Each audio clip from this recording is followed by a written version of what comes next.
Explain, idiot.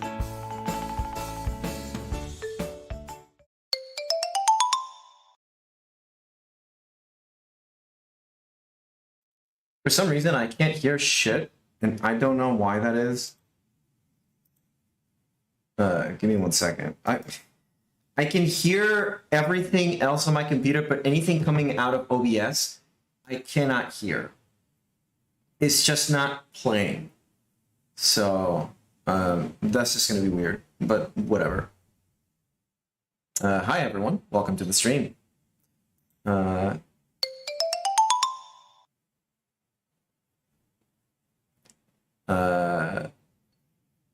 are you, Evo? You doing good? Okay, so this art, I'll give me a second to explain. Let me just readjust a little bit.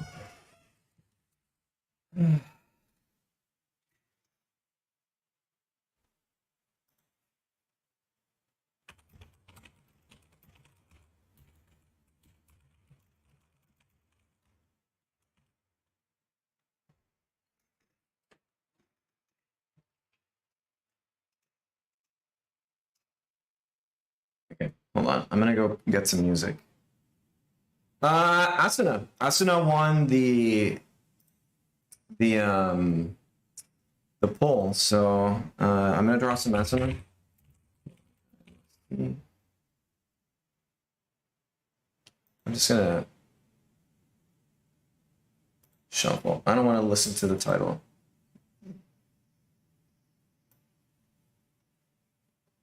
All right, that volume should be good.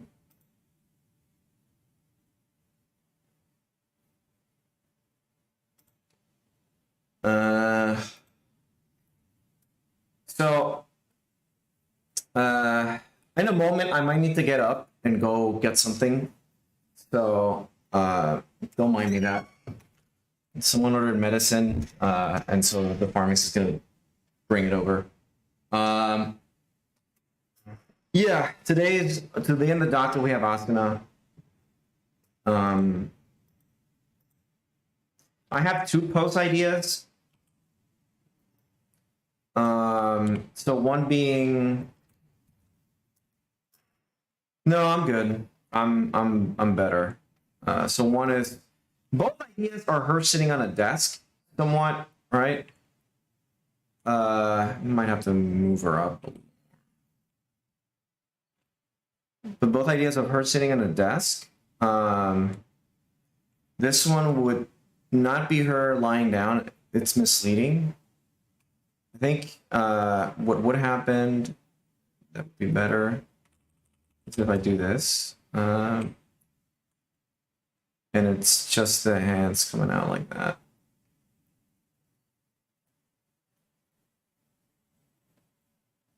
And the boobs. Spread leg or peach on the table, both. So this one would be more of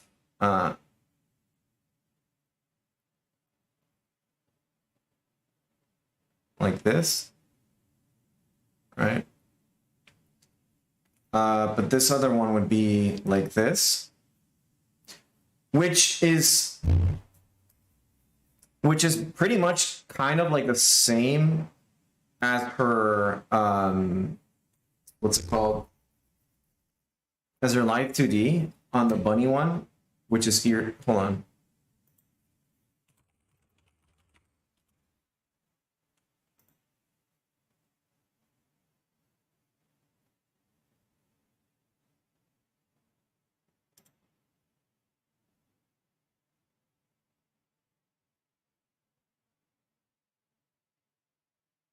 Let me see if I can find it.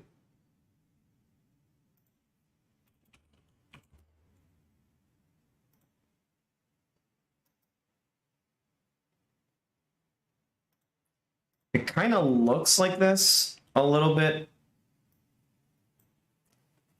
So I might refrain from using this one. I do have other poses on my reference folder. I'm not looking to think too much. This is like, I just want to unwind.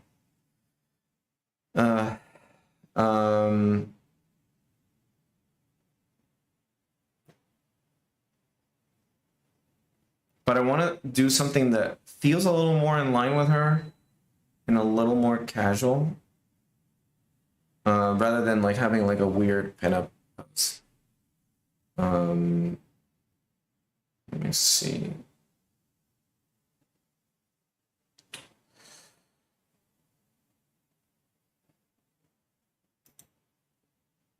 I don't know. This looks too similar.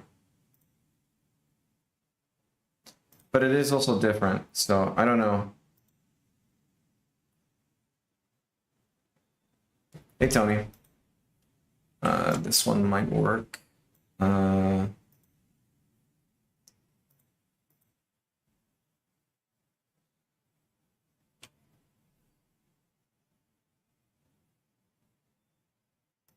do this one, to be quite honest. I think this might be fun.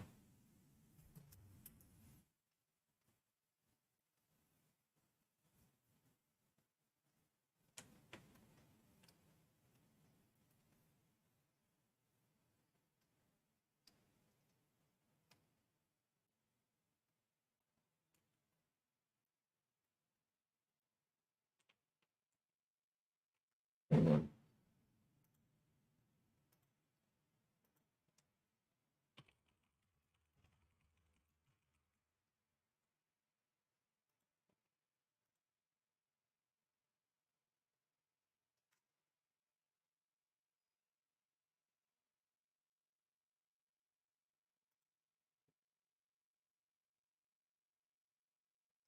Okay.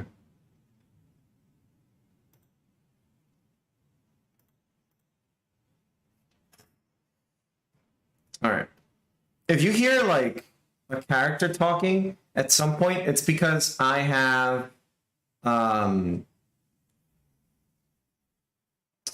wallpaper engine going on in the background, and it's Asuna's Live 2D on both my screens. So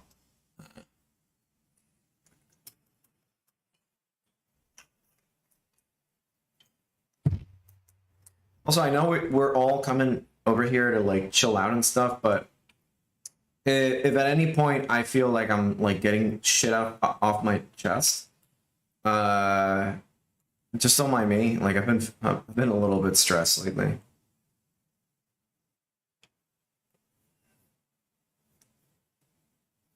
But yeah. I kind of want to do more regular art streams, but I need to find the time because at the moment I just have a lot of work that I'm trying to get through, so that it's not that, you know, not too much of myself.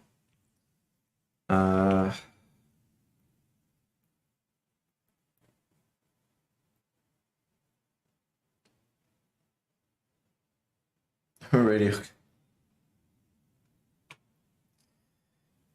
Just have a lot of anxiety, and no real like I'm working out like to let it go or like playing video games, but I think my problem is just like I'm not very content. I think with myself and the place that I'm at right now, like both metaphorically and physically, you know, I've had a lot of questions of like, well, what the fuck am I really doing? You know, just a lot of self-doubt, a lot of, and I know I have friends that I can talk to and stuff, but it's really hard, you know, like it's really fucking difficult, especially when like, you know, I have family here and I can talk to them and stuff, but I don't think they would really understand. And I think I like, it's just in my mind, it's just like, I'm set on like moving to France and stuff, but like, I had like a weird opportunity that I could have gone to Japan, and I tried to take it, but then it was like a dead end because they were like, yeah, we can't. Sorry to like lead you on, but it's not gonna happen. You know, and it's not like I'm giving up, but it was just like after that, I spent like a week. Having like dreams. Like speaking of dreams, I had a weird dream where I was hanging out at my house. My cousin comes over to visit me, and she brings over like a really cute friend, and she's like, "Oh, I want to introduce you to," kind of like, "Oh, you know, you guys want to go on a date?" Kind of like, I want you two guys to meet so you guys can date." And then she just like leans over, like comically leans over into my ear, and then she just whispers, she has a huge cock, just how you like it.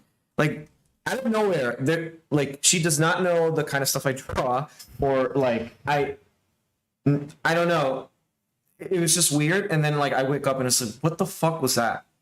But yeah, anyways, I've had like a lot of dreams of like me just like being back in Japan and stuff like that, and it's just like it really was like all the whisper part got cut off. I'm not gonna repeat that. You're tricking me. That's bait. That's bait.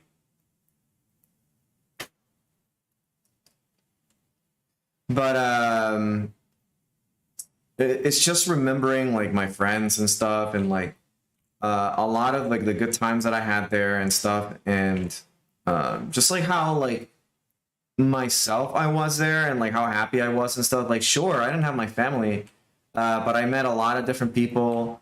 I was really out of my shell and stuff, and like I was starting to build my roots and stuff. And the reason I had to come back, and I think it's mostly my fault, because I didn't want to take a job that I was just gonna, you know, teach English for another year and stuff. And like I should have looked for a job that's teaching English, but I didn't want to do that. Like as much fun as I had teaching at the school that I was teaching, I just didn't enjoy. It wasn't something that I really enjoyed too much, and I didn't like it. Cut a bit into my time working in the stuff that I really wanted to do. But I don't know, like, but now that I'm over here and like I'm trying to like look for jobs and stuff over there. Yeah, feeling happy with circumstance doesn't change. Yeah, I'll talk a little bit about that in a little bit, but it's hard to explain, but it's like I got stuck. I feel like kind of because I know what I need to do, right? I wanna go back to Japan, but the thing is like they don't do freelance visa, so I know that I need to go back and like dominate my understanding of the language, because what I need to do is apply for jobs in the industry that I want, or if I'm really that desperate, like apply for English teaching jobs. But I really don't want to do that. It's complicated. I don't know how else to vocalize it. It's like I know what I must do, but it's like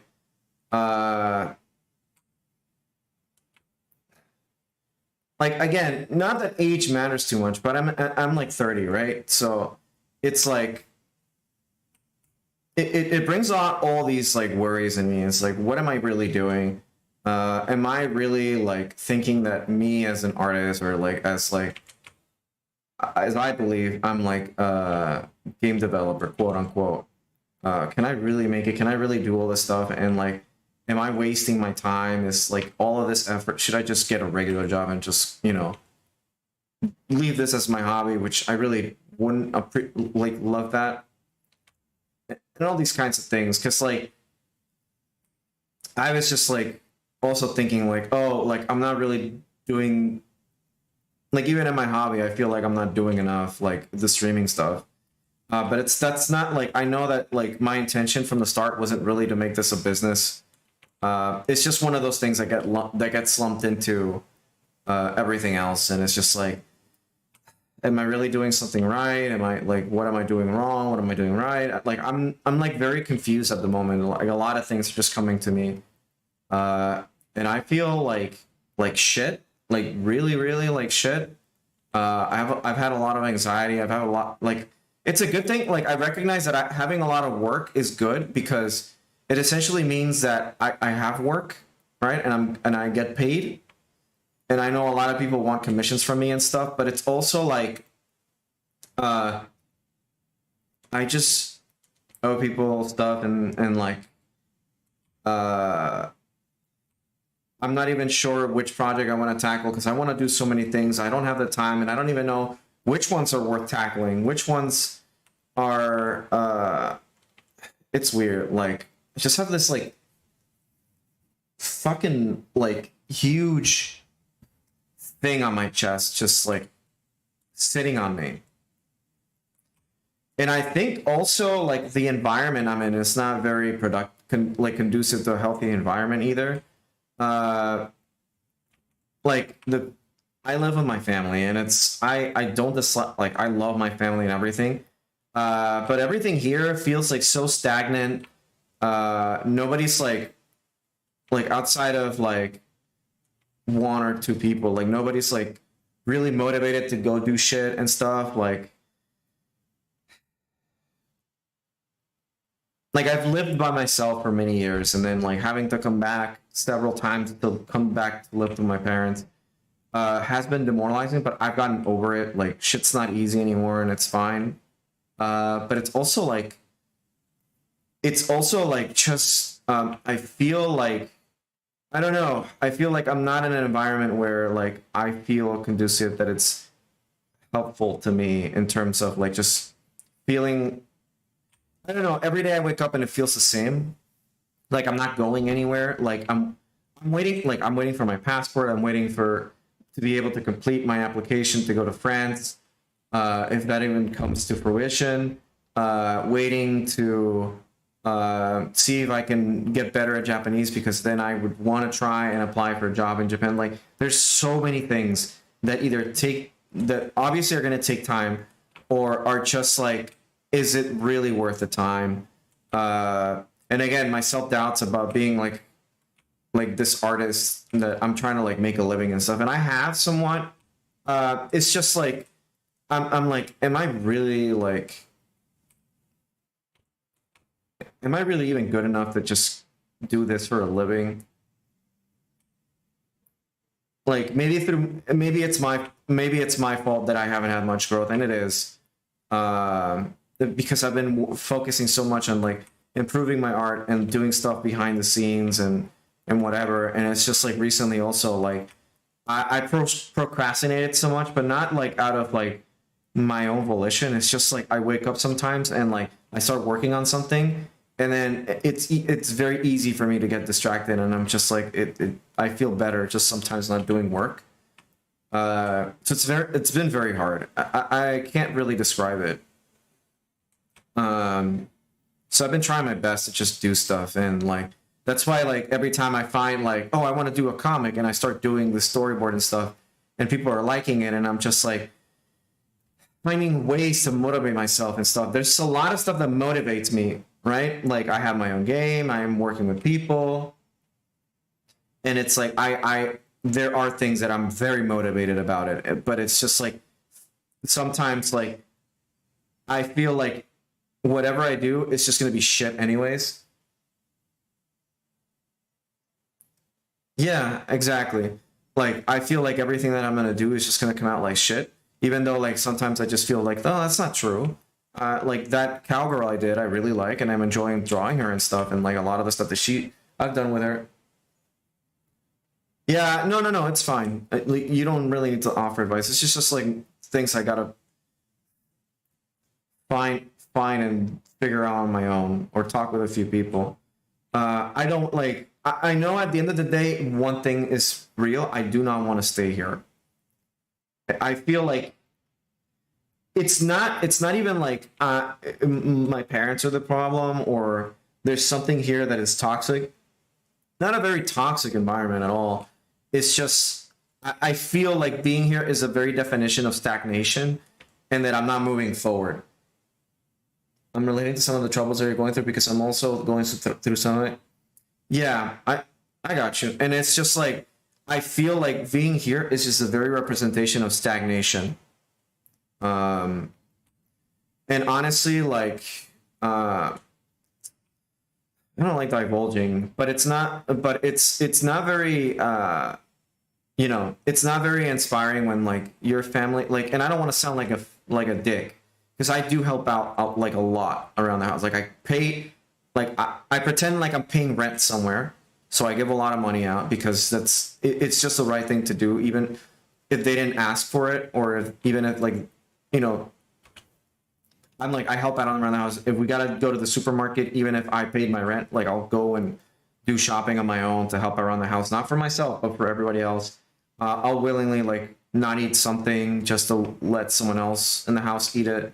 Or if I order food, I'll go ask around and see like if anyone wants anything, like stuff like that. But I think it's the issue that economically they're just not. I don't see anything going anywhere. I don't know if it's like I see a little bit of indifference from some members of my family where all they do is sit around and watch TV all day, and it's just like, I don't know. Sometimes I feel like I'm like in the way, or I'm not doing enough, or like it's like I'm not feeling inspired because I'm not in a place where shit's getting done, or like people are being productive and stuff. And then being in a house like where I'm trying to like advise my younger siblings, like, hey, maybe you want to do this or something, and then they're just like comfortable with their own situation, just staying the same, or like, you know, not wanting to. I don't know. It's just like I feel like it's not the definition of toxic. It's not a definition of toxic, but it kind of feels in a way for me as a creative person. It's not a very good environment when you're in an environment where no one's doing anything, or like where things are just the same, and I'm wanting to like move forward, but it's also affecting my mindset where every day just feels the same, and I feel like I'm going fucking crazy sometimes.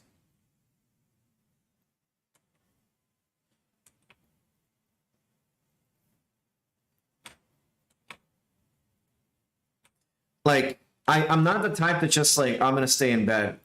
Like I get up from bed because I want to like do something. I want to move forward. It's just that I never know if I'm actually moving forward, or I'm plateauing, or I'm in the same place.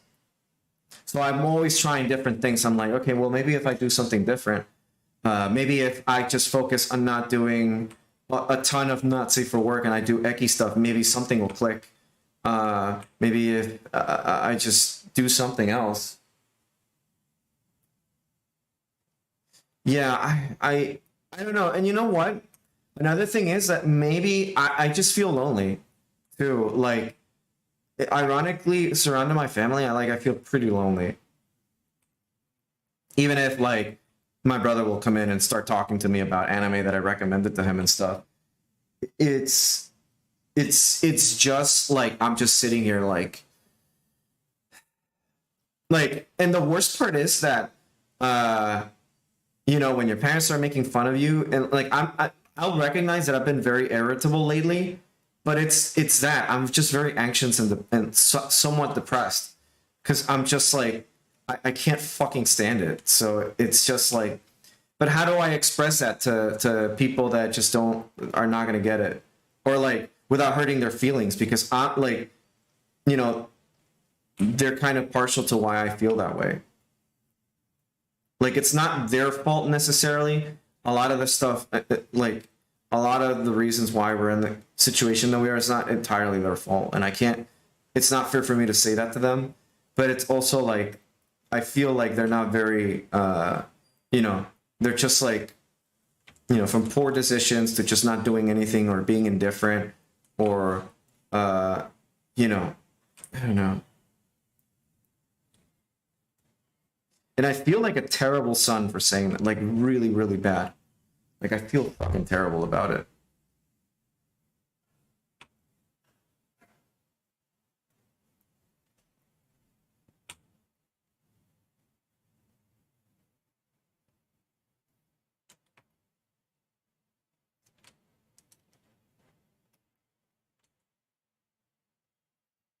I don't know.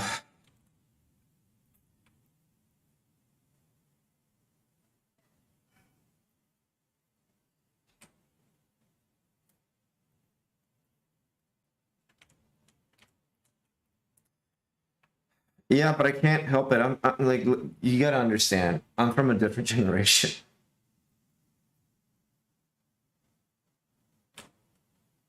I don't think they're doing anything wrong necessarily, but I can't really. I can't really go up to my parents and like tell one of them like, hey, you know, stop being lazy and lying around in like the fucking couch watching TV all day, right? They had knee surgery like a month ago, and like I get it. They want to move about and stuff like that, and they really can't. But it's also like if it just like it bothers me a lot when I go downstairs and just like go cook lunch for everybody and stuff, and like, you know, they when I was growing up, they you know, they even now they do everything in their power to like help me with anything that I want. But like seeing them like that, and just like them not absolutely doing nothing, you know, it's just really demoralizing. And then like pitting the economic problems to someone else, like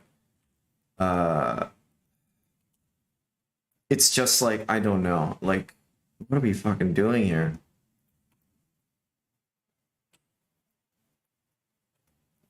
So I'm not even sure I'm doing anything.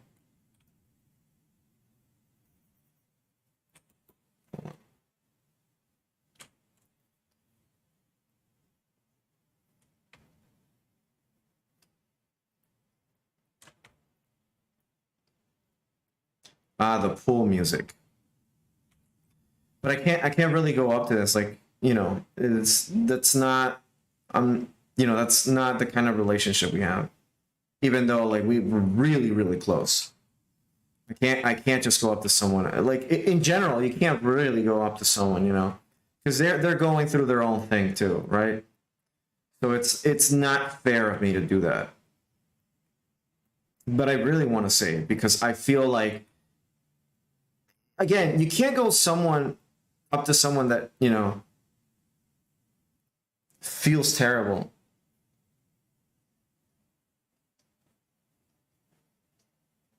Oh shit, nice. That's good, River. So I don't know.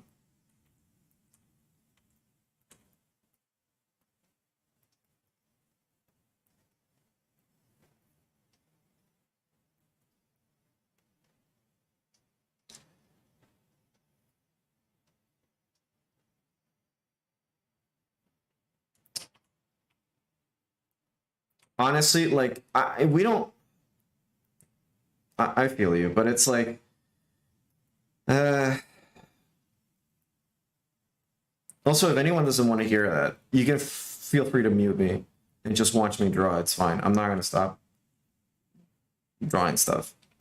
But it's one of those days where I just need to talk.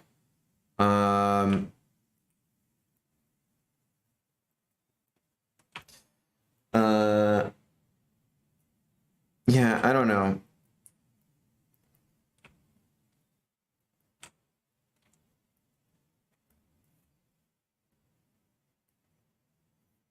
I've been thinking about drawing. Did I do it?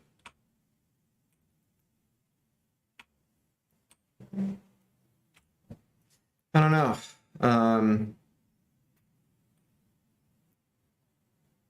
It's like the other day, I also like even on that, like I was just like, maybe what I'm feeling is just maybe I'm not comfortable in my own skin. Maybe there's something, but I was just like, no, it's not. It's not even that. Like it's mostly just the place that I'm at, both mentally and physically and career wise. There's a lot to it that I want to change, and I'm trying to change. Which is why, again, I go back to my doubts of as an artist, where I'm just like, I don't think I'm. Maybe my art just. I don't know. Maybe I'm part of the reason why. I don't know, because I'm not doing terrible financially, and it's not that. It's just there's just something that I'm just like. There's just something that it's for some reason I'm just having trouble like with. I don't know. I can't quite describe it really.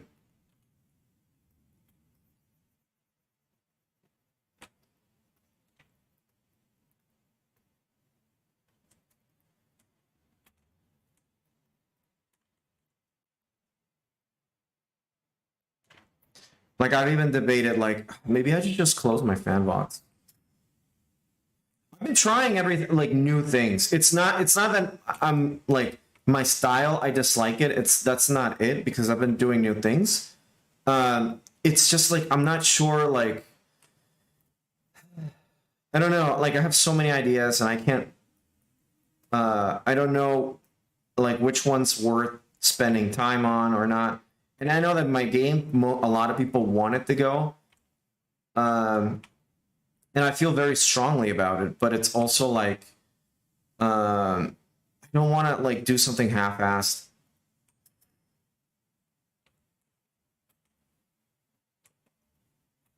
Let me make sure I'm not doing something weird.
Yeah, I'm not totally fucking it up.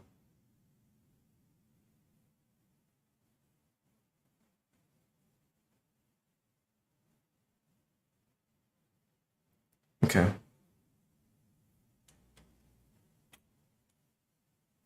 She needs to...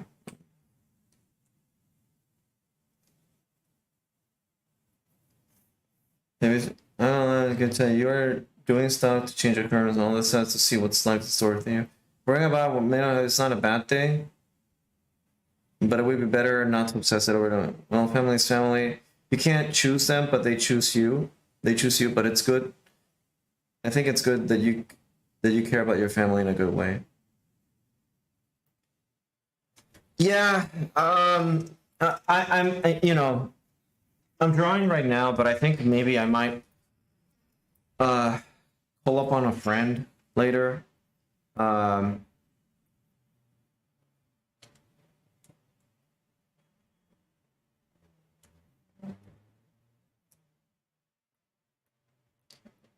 But it's just like, oh, man, it's pretty rough.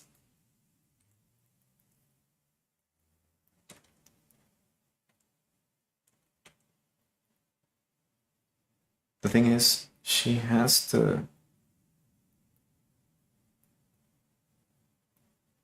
bend over for this to... So this is... It's a weird pose, but it has to work.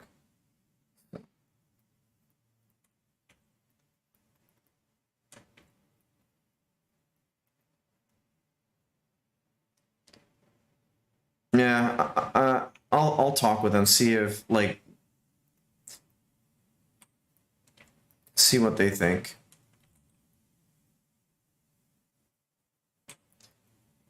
Because really, like... Same time next week.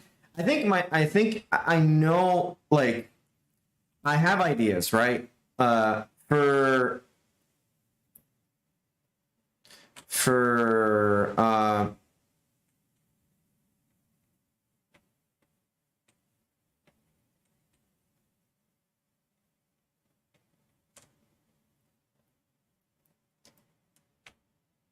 that's the... Okay, I think this might work better.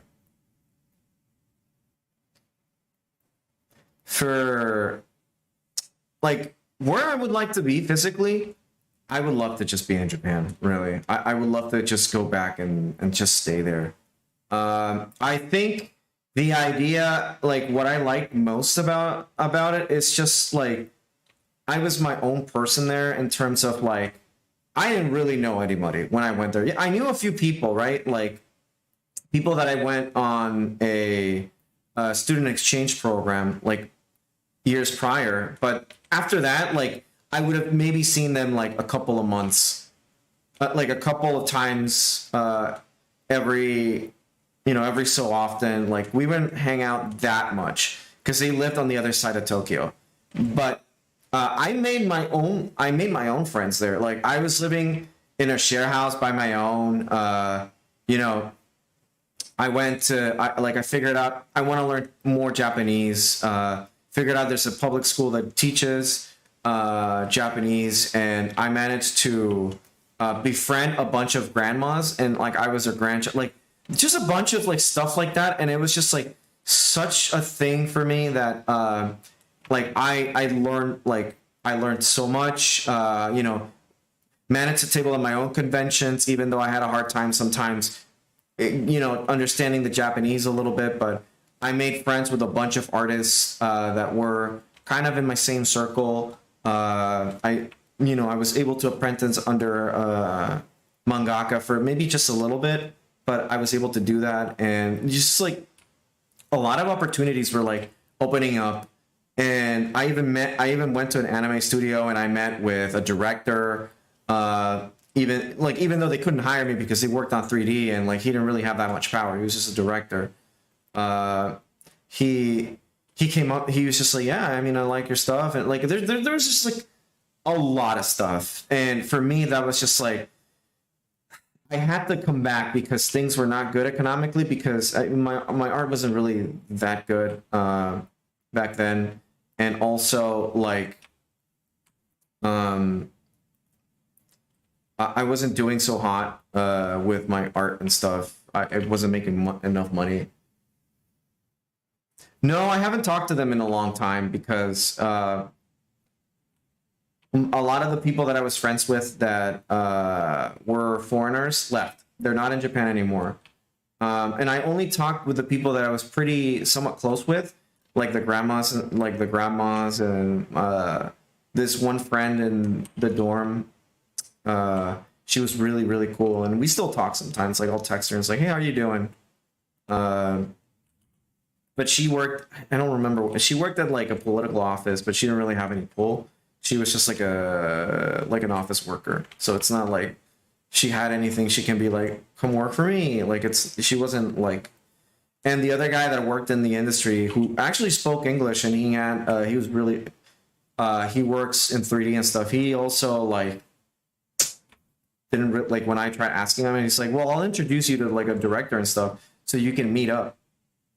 And he did a little bit to help me out, but he's just like ultimately like he can't do anything really.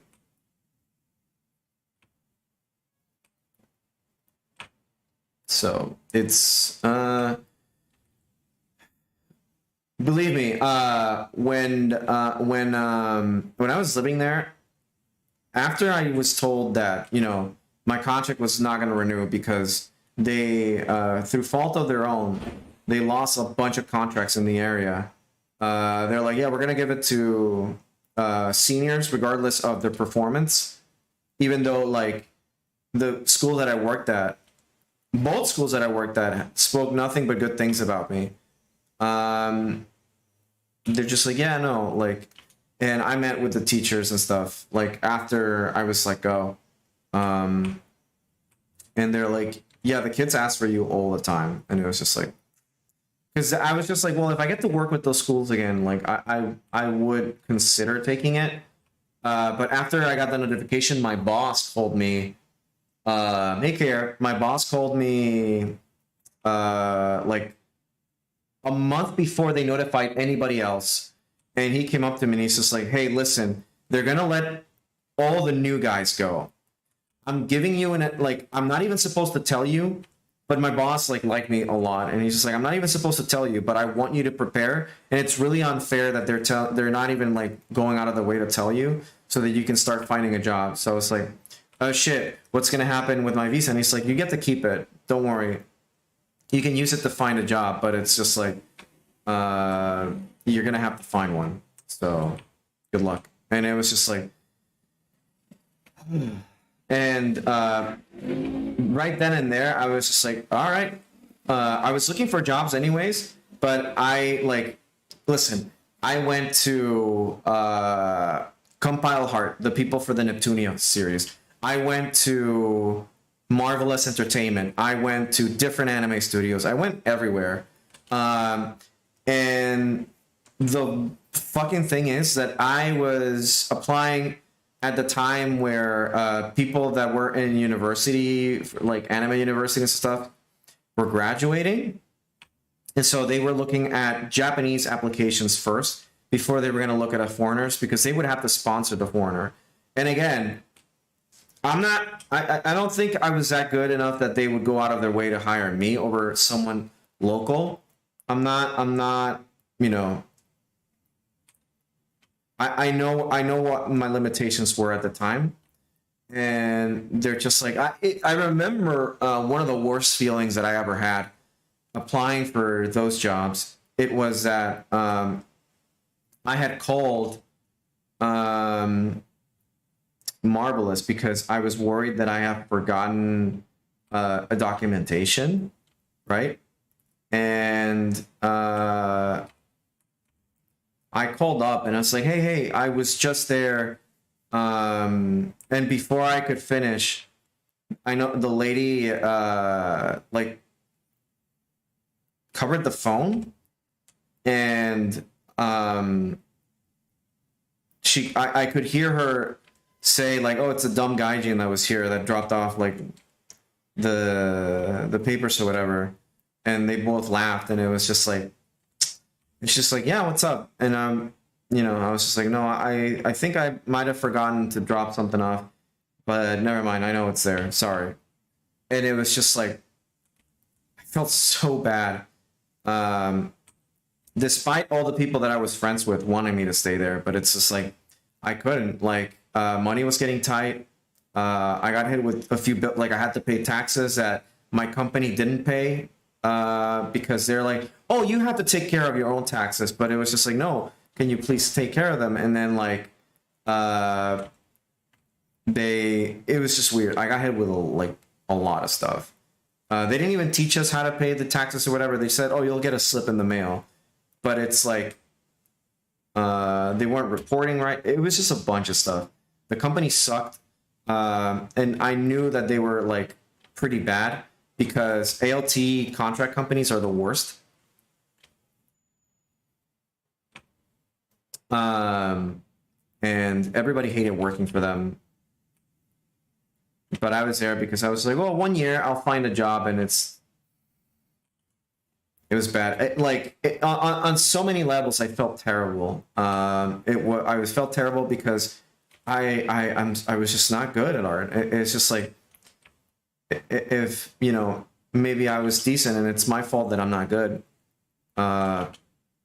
You know, maybe I wouldn't have gone through this, or if I was popular enough on the internet, then maybe someone would just hire me just based on my numbers. And hey, Kudo. And yeah, it was just like, it was really fucking rough.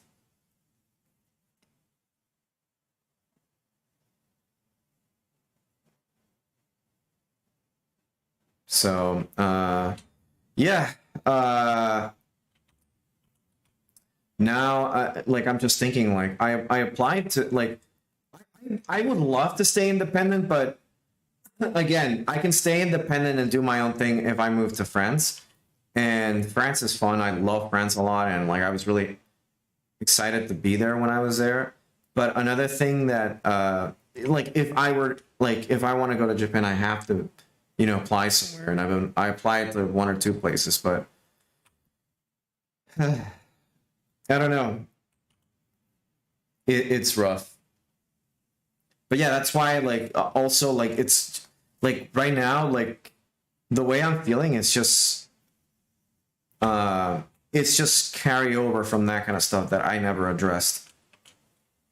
And it's also why I, like, you know, when people tell me like dude, you're good or whatever. And it's just like, I never, like, for me, I can't really process that.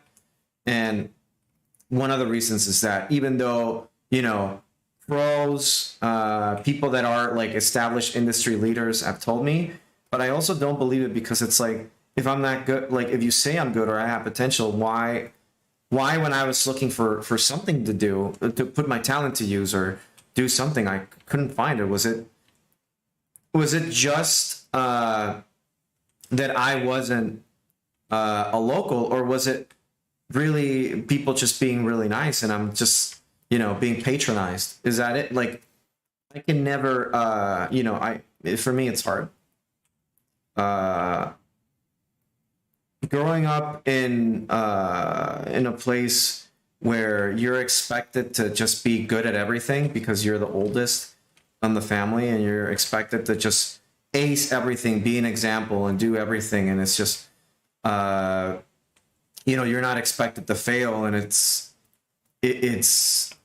fucks with your mind in so many ways. I can't even begin to describe it. And especially when, you know, going to school, I grew up like just getting like excellent grades and stuff, and just people telling us like, you're gonna go far, kid.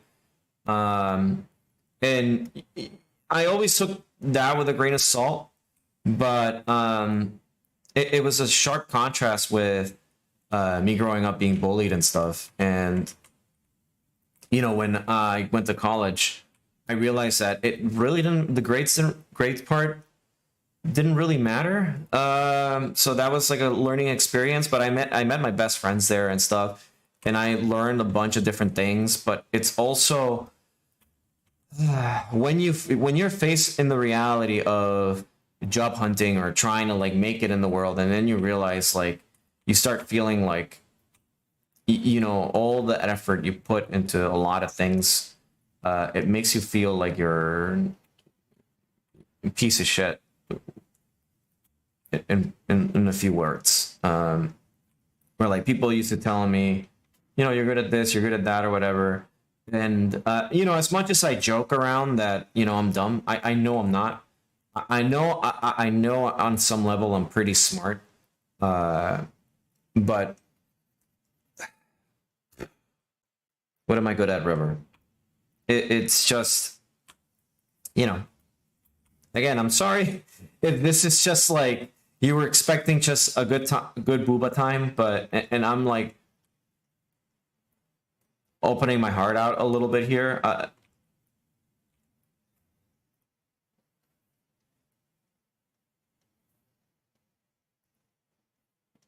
It's I just let me.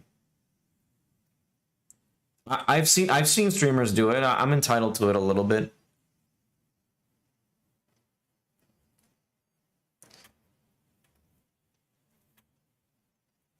My brother is kind of suffering from imposter right now. Through school, he got straight A's and praise, but now he feels hurt because every day for me, I suffer from imposter syndrome. For me, like seeing a server where I have like 1,000 people there just for me, it just sometimes does not feel like it feels weird. I'm like, I don't know. It's hard to like describe, because it's like never in my life was I this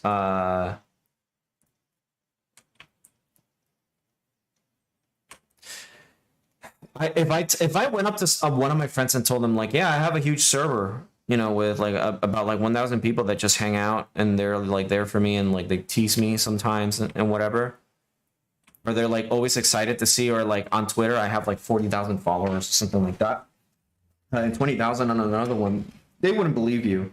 They'd be like, you really?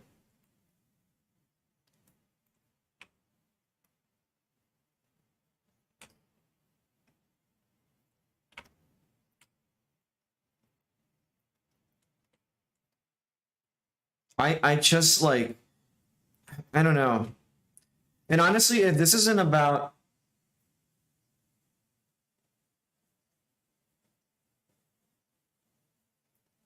do you know, again, I get it. You know, the stuff that I draw is not extremely marketable, but I think I've drawn some things that, you know, can show that I'm capable of doing certain things. And I'm working for a video game company that does value my stuff, and people at my job seem to value the stuff that I've been putting out for them. So that's not, it's just like,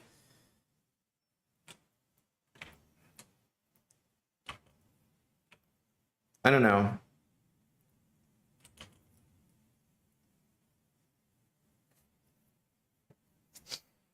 So it's I just like I felt like I have this imposter syndrome for a while, and like every day I wake up feeling that way.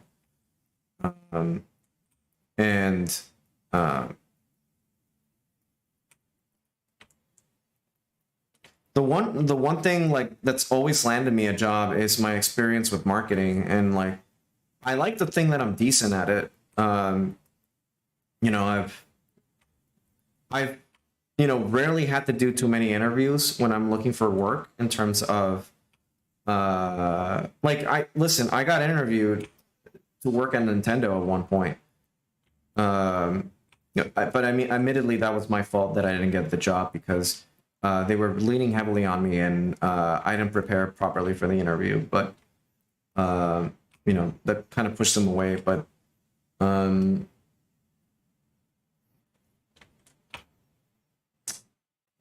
no, I mean, if I do adult content, I just want to do it for the company that I'm doing working for. Um, I just want to like, I don't know. I've always like been the kind that I just want to make stuff and draw things that people enjoy, or like tell my own stories. I don't know. Like for example, I really love Asuna, and like honestly, I want to like every time like I find a character like her that I just click with and I really like, I want to continue. I want to make characters like that for other people so that they feel the same way that I feel, because it's such a good feeling when you find a character that you just really like and their content just keeps coming out. Uh, you know, and when I see another artist has their OC click with a lot of people, and they're just like, oh my god, like you know, everyone's drawing fan art of it and stuff.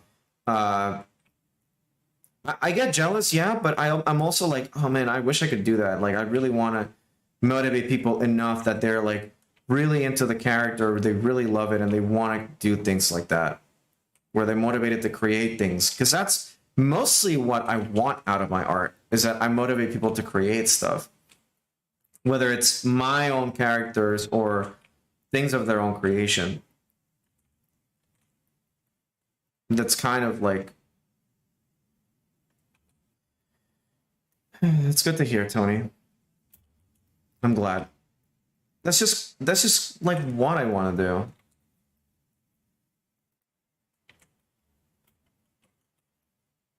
I don't know if this post makes any sense.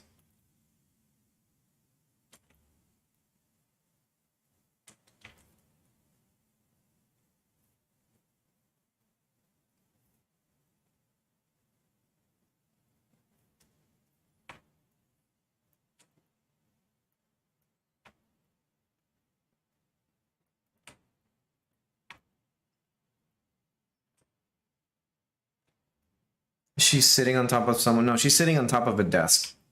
You're kind of just looking from under, but it doesn't make any sense, I don't think.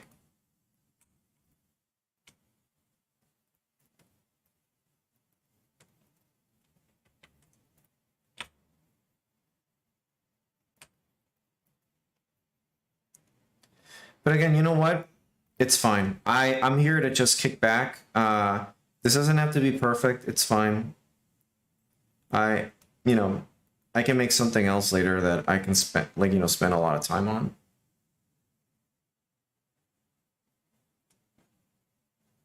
Have you maybe thought about anything in line with anatomy, or maybe a card designer from? No, no, no. I don't like. Listen, I don't necessarily want an industry job. I think my main prerogative is that I want to move out. I think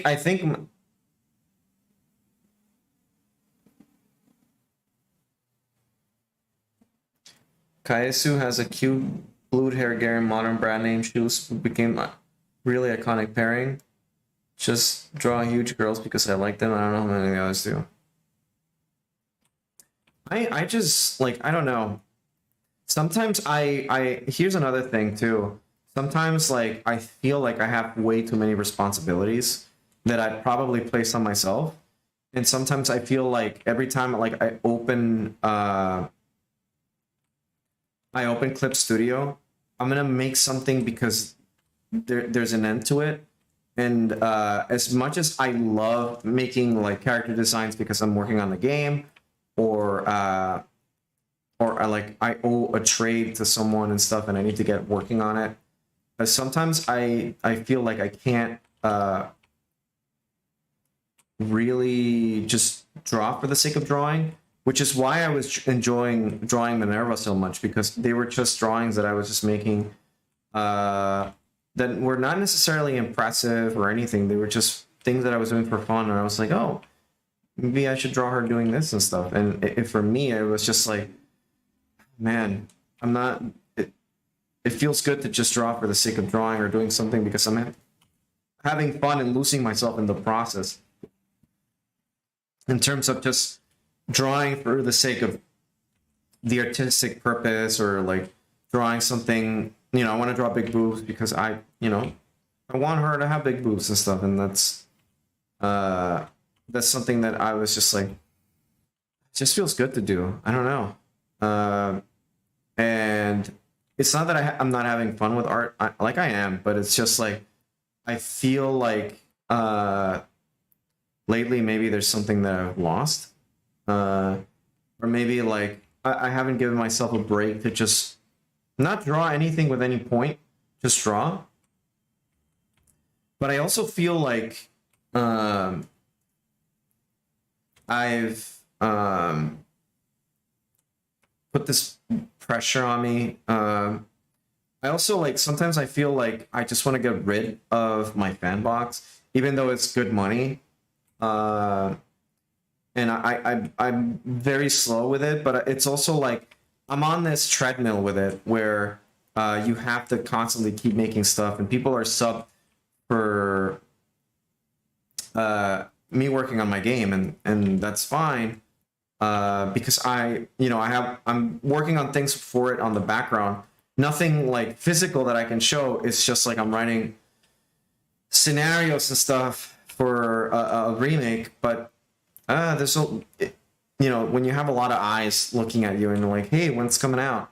And you're just sitting there like an idiot, like I can't tell you because I'm trying to figure it out. But also another layer added to it. I can't figure my own self out right now.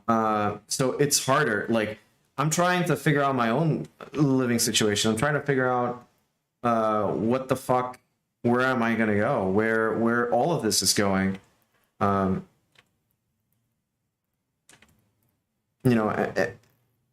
last thing I'm having to figure out is pretty much like,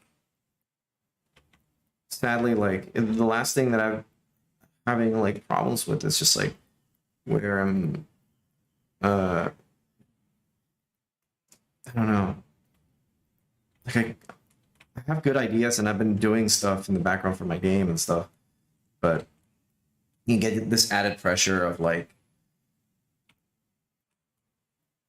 and it's also why I keep away from social media sometimes, because it's just like, it's easy to get swept in the I need to keep drawing to get some, like, get the numbers big, because that's not really me. I just really enjoy drawing, and for me it's like, well, if I can't make a post that makes like the big numbers, or I can't post today, that's absolutely fine with me. But then it's also not okay, because you have to keep posting if you want to keep any sort of relevancy. Even though in my own, like, in my own little niche, I have people that will just gladly share my stuff in other places, and that's conducive to like other people. But I don't know. I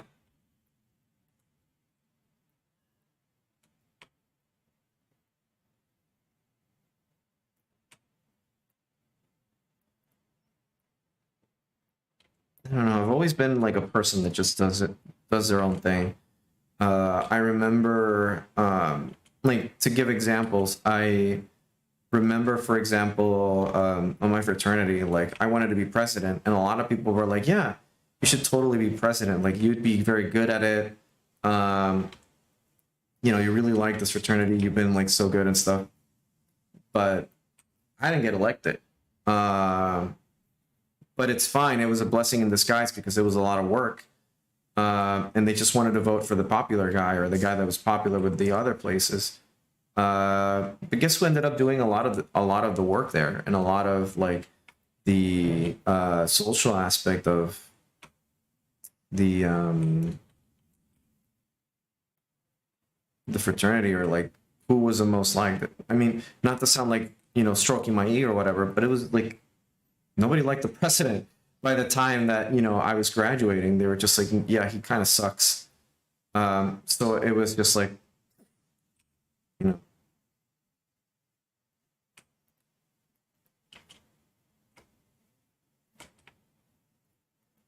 So I don't know. And I remember like in school, like I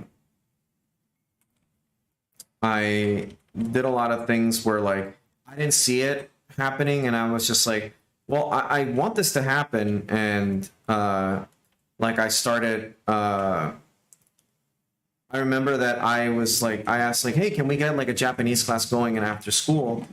And my school being a private school with like money left over, they're like, no, we're not going to do that. So I was like, well, how about I teach it so that other people feel motivated to learn Japanese, and then maybe we end up hiring someone to like teach. And for like a solid year, I taught Japanese. And while not very moral, one of the other students that I like, peers or students that I was teaching, ended up being my girlfriend for like a year and a half. But then she cheated on me, so that didn't work out. And yeah, stuff like that. It's just like I've been always like at the tune of my own voice, and I don't know if that's a problem or not, or like the tune of my own rhythm, or I don't know what the expression is. It's just like I've always been in my own tempo.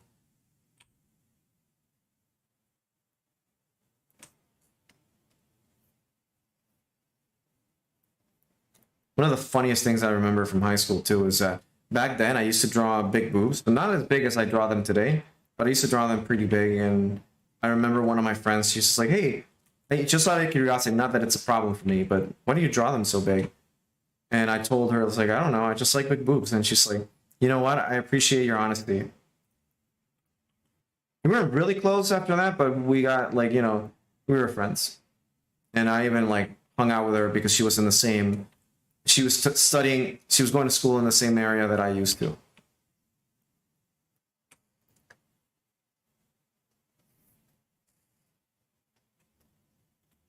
But yeah, the good thing about teaching Japanese though is that it counted for my what's it called? My community service hours, because I was in the National Honor Society and I had to do like way more extra hours than most people. So that counted, even though like most people in that honor society were like, yeah, it shouldn't count. It's like, well, the school says it does. And I'm technically doing a service because I'm not even getting paid for it. So have you ever shown, I have some stuff that I show them from time to time. Not this, obviously. But I think some of my, like, I've shown my brother some stuff, but not anything, you know, risque or anything.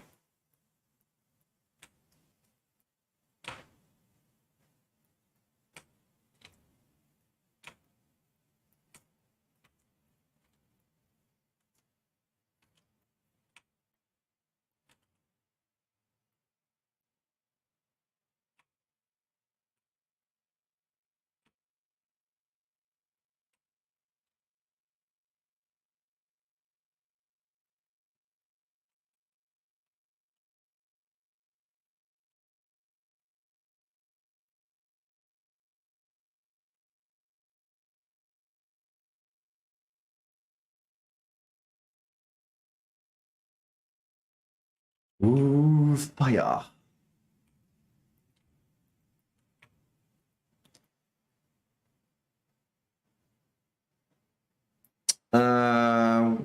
One other thing. What's another thing that I used to do a lot?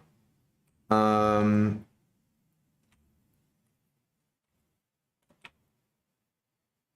don't know.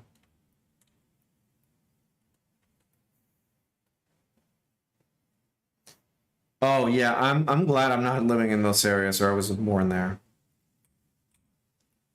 Let's see here.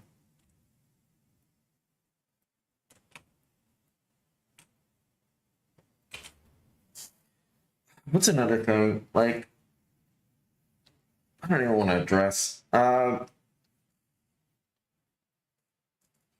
don't know how to explain it. Like, it's just.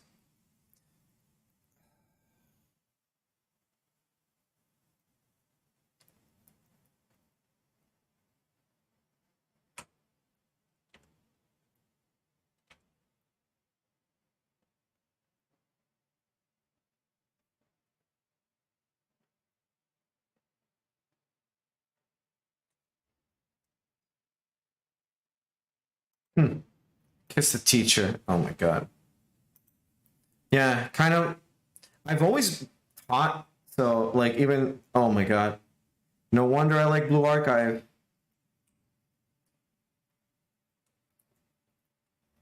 Although technically the teacher's not supposed to hook up with the students, so.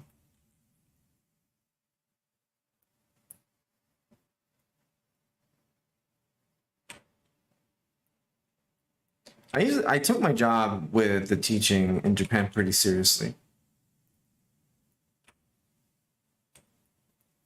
I remember the kids asking me all the time, like, "Hey, how do you curse?" And I'm like, can you stop asking that?" But of course, the kids are gonna ask that. Like, of course they want to know how to curse. I mean, you were not a teacher. It was just a little unethical, I guess, is what I'm trying to say. Like, even if like it wasn't my original intent. But again, like there was not a single oh man, this is gonna make me sound like such a tool. But when I was teaching and I announced that class, there was only one guy, and the classroom was full of just girls. And I thought like a very select few of them were interested in learning on how to learn Japanese because they like anime. But and for like a long time, I was like very motivated to teach, but it kind of like you kind of lose motivation when nobody is actually interested, like when very few people are interested in learning Japanese and the rest are there just to gawk at you. So I was just like, you know, and after I started dating, you know, dating that girl, you know, people just stopped showing up to the point where it got to a point where I was just like, I went to the school, it's like, yeah, I'm not going to teach this for another semester.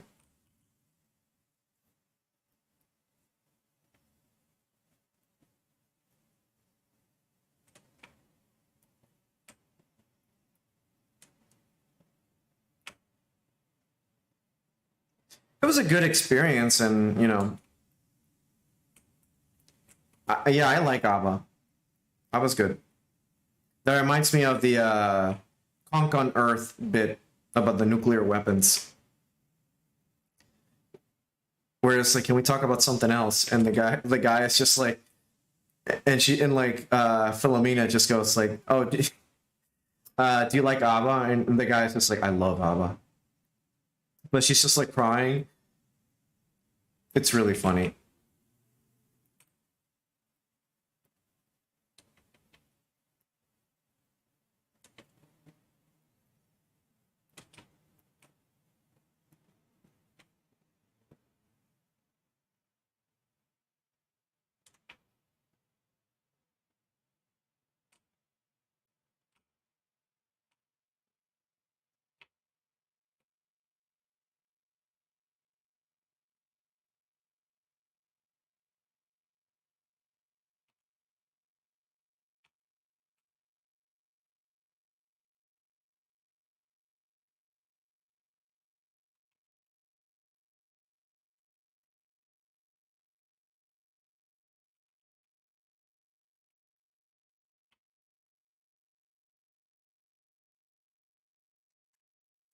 But yeah, again, I'm sorry, like, if this entire, like, session has just been me opening up. I just hope that, like, whoever, like, if, you know, someone that's not here right now watches the VOD later can at least, like, use this to identify a little bit with it and know that, like, you know, they're not the only ones, like, as some of you have pointed out.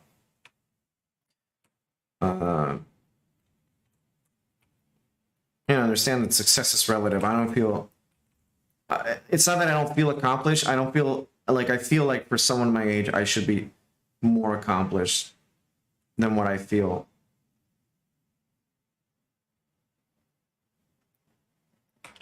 It's hard to put into words.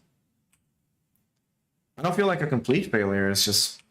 But yeah, one thing that I do know is that I don't want to be here physically, like where I'm at right now.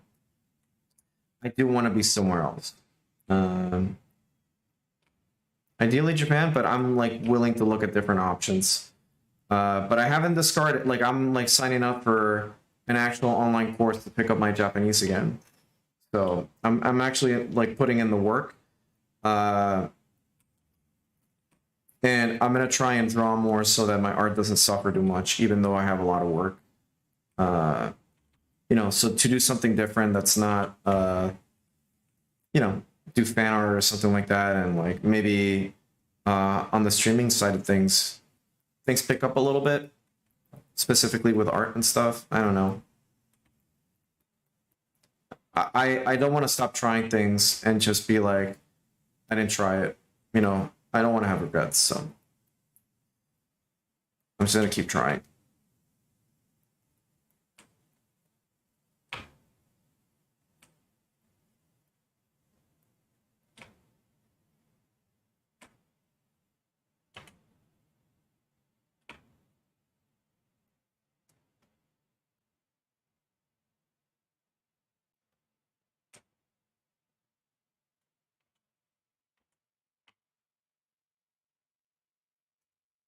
Thanks, Tony. Have a good night, man.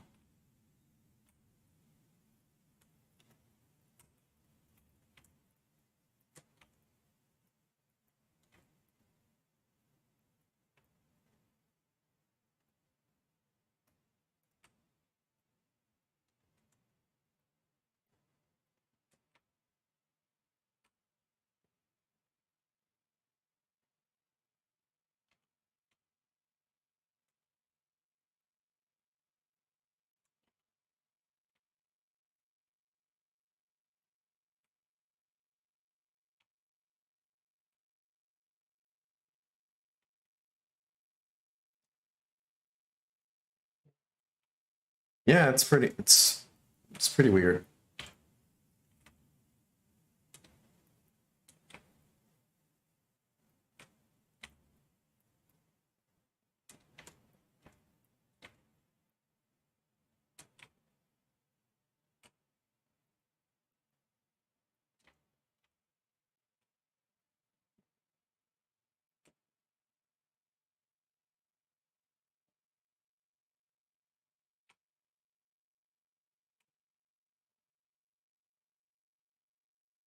For a brief moment, I wonder how this was on YouTube.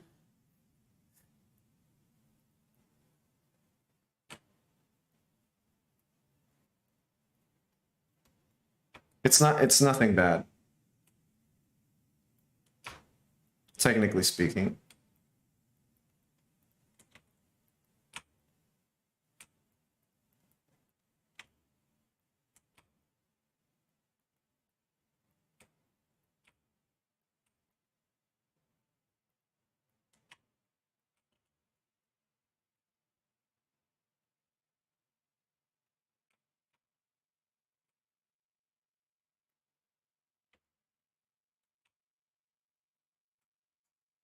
It's just booba. Yeah.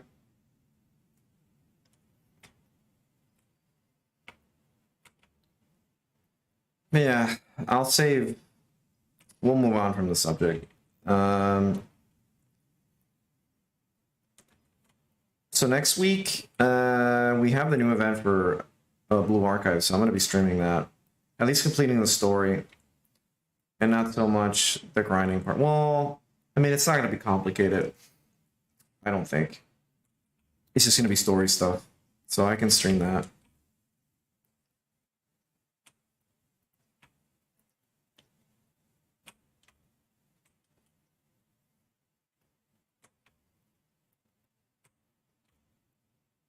I can probably do it in the morning before I start work. We'll see. I'm gonna prepare for the event though, because I do need to grind a few units, get some mats for them.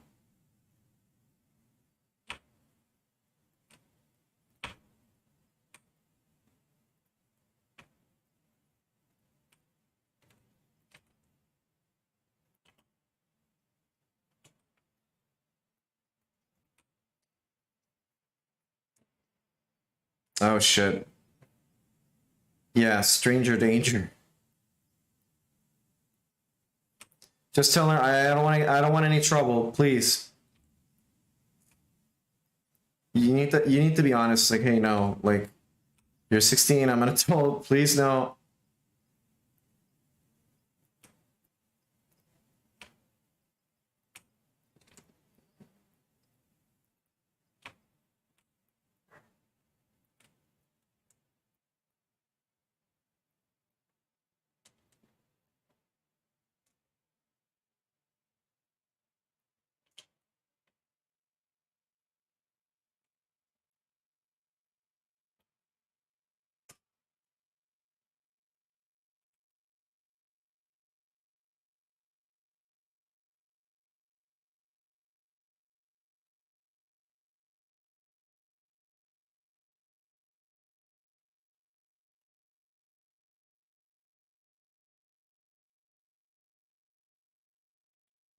I just pretend that I was dumb. That's also a viable strategy.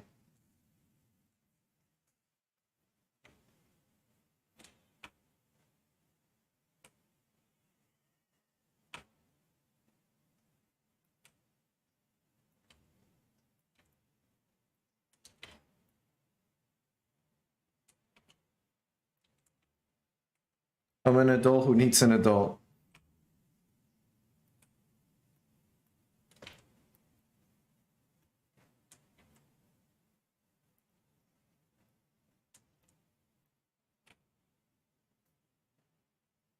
Classic Blue Archive music.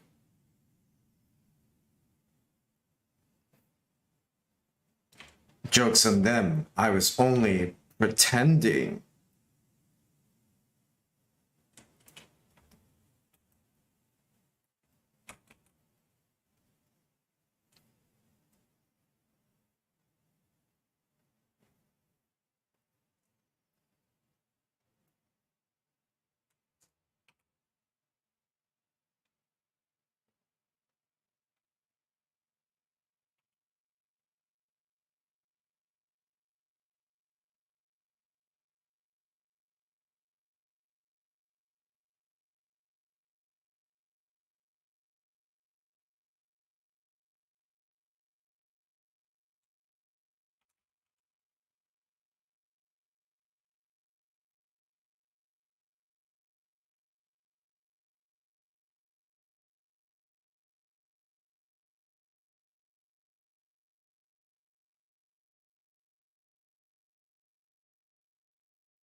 Ah, damn, that sucks. That sucks, KR. Yeah, I wish Blue Archive wasn't a live service, but what can you do?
Saori and Mika.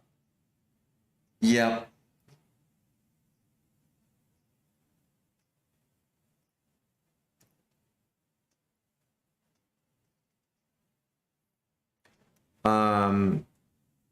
Yep. It's really emotional.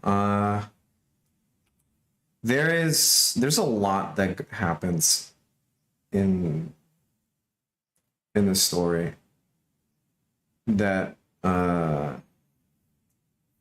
would love to stream. But the thing is, like, I kept playing the story and it just isn't worth to stream it because there's so much dialogue, and it's better to watch it on your own time, because when I was watching it, I spent my entire Sunday catching up with the story until like I could get it as far as possible in English.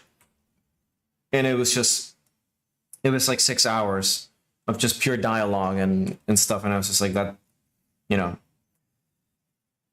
there's other people that have recorded it for posterity. I'm just gonna stream it whenever I have a chance, or there's something worth streaming, because Jesus Christ.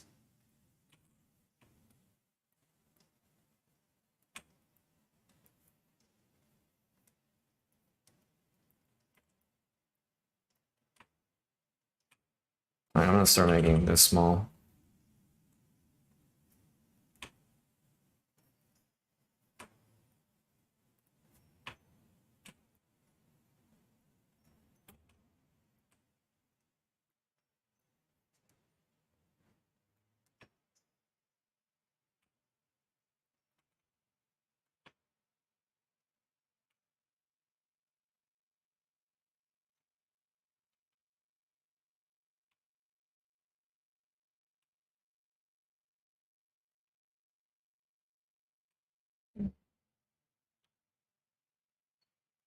Oh, you think so?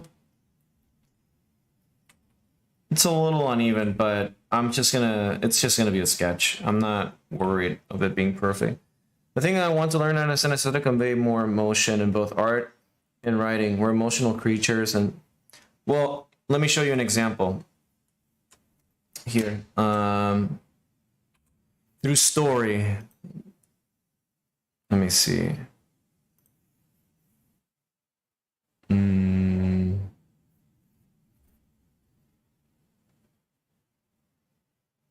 Also, I installed Windows 11 today. It's not as terrible. It's just Mac, but it's Windows. Here, let me show you. Conveying emotion is something about it's like sitting around. Okay, let me show you a few panels. So I took this picture because this is where I lived in France, and I remember. But here, for example, body language and the way that you put the eyes. This is only a sketch, but for example, when there's something that I want to highlight in terms of a comic, this is obviously, you know. By the way, this is in manga format. You want to, for example, in a comic, there is a certain way you sequence things. So, let's see here. No, that's not it. This is the previous page. Okay.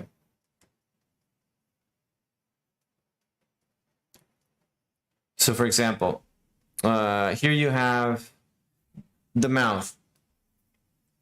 Huge focus here on the mouth being a centerpiece here. Not because, again, you know, there's a lot of tropes where in anime you only show a certain part, right? Where it's like, oh, you're only going to show the mouth because... But there's a point to it. There's a point to just showing the mouth. And here we have a mouth that's just practically like this. And it shows that he's just gritting and he's just like, you know, badass. Because in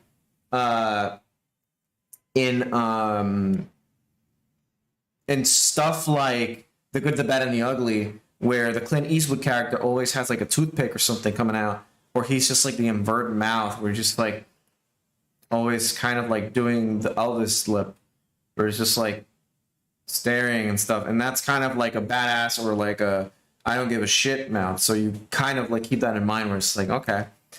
And then you jump into narratively, you jump to show the whole thing. But even if it's like a trope, that's usually why you want to do things, because the mouth itself conveys an emotion where there might be a dissonance where if the character, let's say, would be smiling and they're saying, you know, I'll kick your ass, there's a dissonance where it's like, oh, they're being either very sarcastic or and depending on how you do things surrounding it, because the smile independently is usually just they're having a good time. But if they have, let's say, blood splatter, they have you know, certain things, it might be that they're like a killer that revels in just killing, or doesn't understand the very concept of what they're going through. Like they kill, but they don't really understand that it's a bad thing. They're just doing it because it's a sport or whatever. And yeah, I don't know.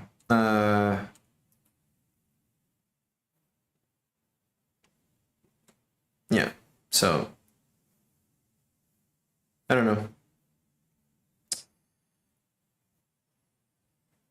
Just keep that in mind. I mean, again, if you want to convey a lot of emotion, your first thing is the face, right? And I know that we, as you know, ecchi artists, sometimes we want to focus our attention here and that kind of stuff. But you also want to interpret. You also want to think about the pose that you're drawing. So, for example, here, Assuna has this tendency to jump on you or be the kind of character that's always on top of you, or be very dominant in terms of presence, because she's hard, like, you know, you notice her. And it's not because I was thinking of that like when I was drawing her, but it seemed more natural to draw her in a position where she's technically high up, right? And you're looking down from her, like down up. So let me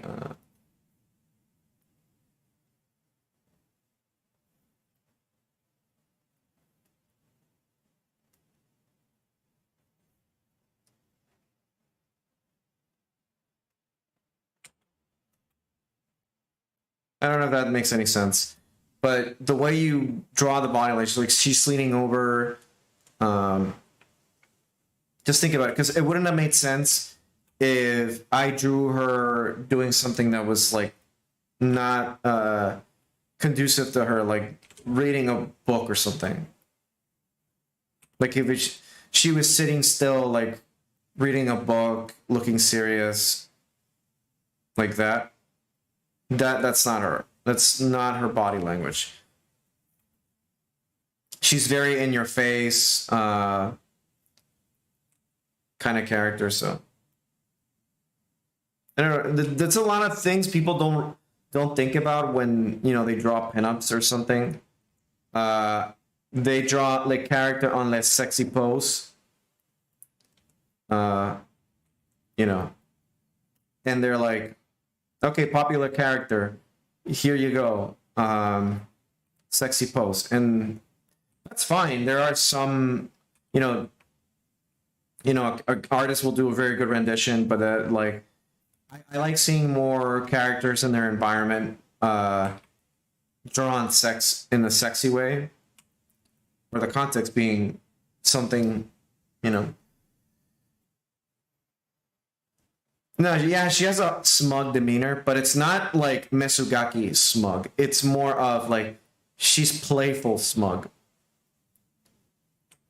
Like you're Asuna's favorite person, and she wants to like jump at you and just be playful and stuff. She's like a golden retriever, I think is the best way to describe it.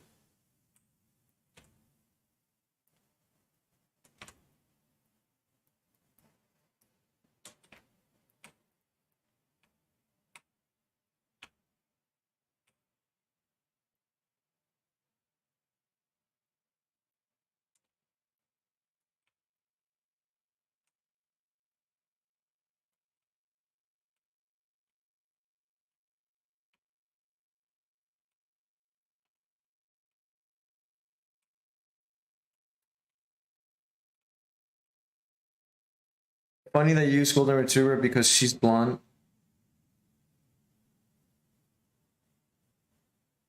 She's not very, she's an airhead is the thing. She's not mischievous out of will. It just happens that she gets into all sorts of troubles because she's like not paying attention, and she's really lucky and she just gets out of them scot-free. So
but yeah, oh, by the way, I'm thinking tomorrow, more Yakuza.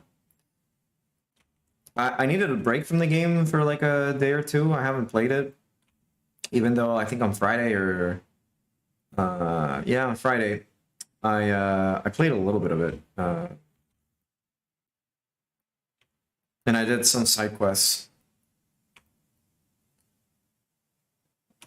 But I was just like, there is so much that you can do without advancing the story. So I pretty much like put the kibosh on that until I streamed it again because I wanted to continue the story. But I didn't really want to record. Like, I'm not streaming that very many games, and I don't really feel like buying new ones yet. I'm trying to save up.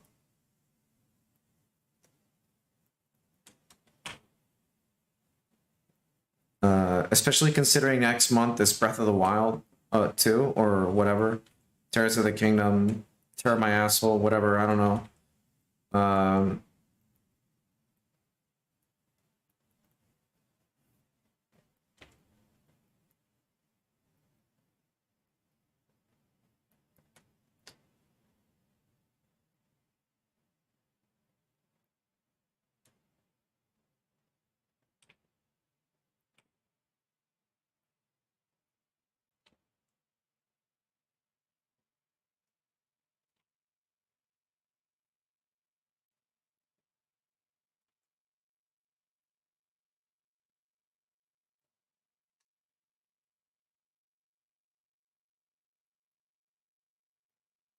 I've been watching Arlo, like, I've been watching a lot of Arlo videos, which, if you've never seen him, he's a YouTuber that his entire shtick is a Sesame Street kind of character.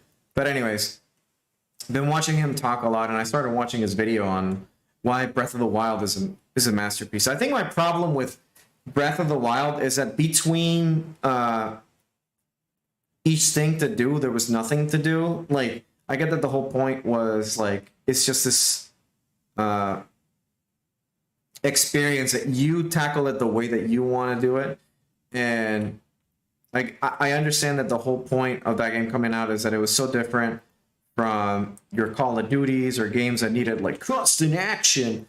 But for a Zelda game, it's For me, it was always surprisingly empty. But I'm excited for, even if I like criticize it a lot, I still liked Breath of the Wild. I thought it was a phenomenal game and it was a lot of fun. It's just not like that. I don't place it on a pedestal like most people do, where they're like, every time they, you know, they're constantly sucking its dick, and I'm just like, it's good, guys. It's just not that good, in my opinion, for me, as an experience. I felt like I wasn't. My neurons weren't that activated.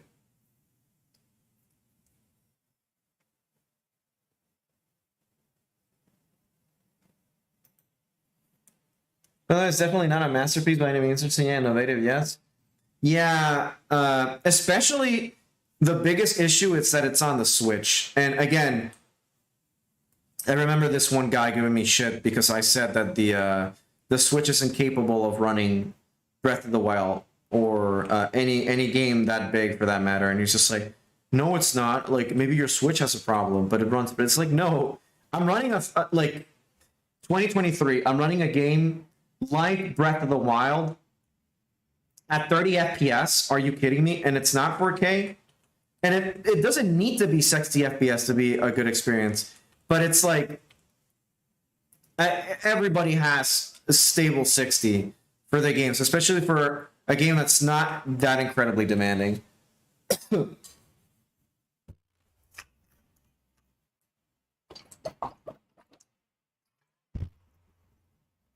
My biggest issue that I have with Breath of the Wild is that a lot of people say there's a lot of stuff to do, and it's like, no, there's not a lot of stuff to do. You think there's a lot of stuff to do, but you know how fucking frustrating it is that you see a mountain that looks so cool and epic, and you're like, oh, I bet there's like a cool temple over there that I can explore, like a huge abandoned monastery that's filled with Stalfos or something, and you get there, and all there is a fucking Korok puzzle. Yeah, you found me. And it's just like, fuck off. Really? All there is, when you boil it down, is just Korok seeds and shitty puzzles. The element of like exploration is just looking at pretty things. That's it when you break it down. And that was my main problem. I would rather have a smaller game with more stuff with like better content than a huge empty game that's devoid, that's just filled with shitty Korok seeds. And that was my biggest problem with Breath of the Wild. And it's so huge that getting from one side to the other is like a pain in the ass that I've never felt like I want to boot it up again ever.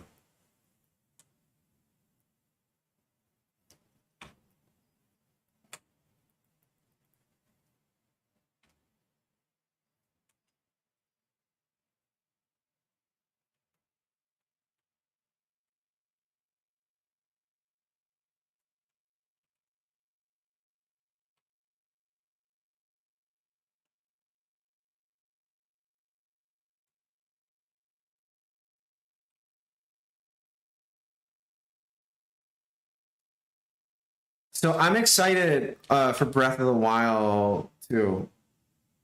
Tears of the Kingdom, whatever, because it looks like there, like, even though it might not be as full of like, even if it doesn't have too many things or more things than the previous game, but it looks like it will.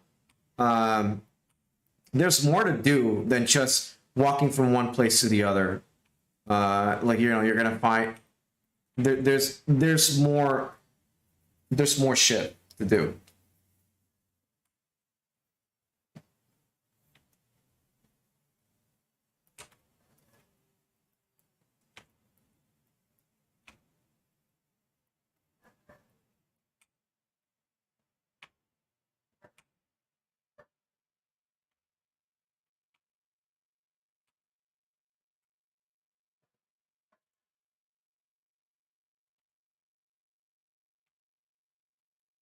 I will say though, the Japanese Ganondorf looks cool, or like Shogun Ganondorf looks cool.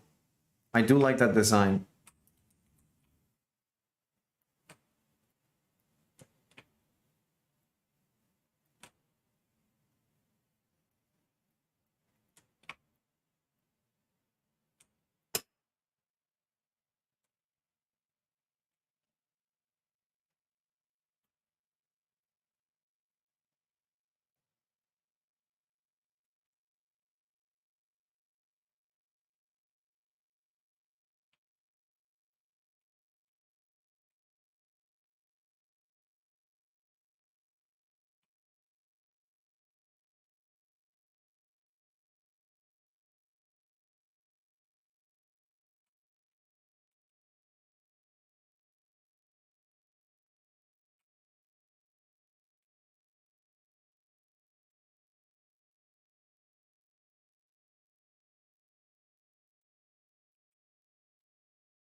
Let's see here.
I think that should be good for her head.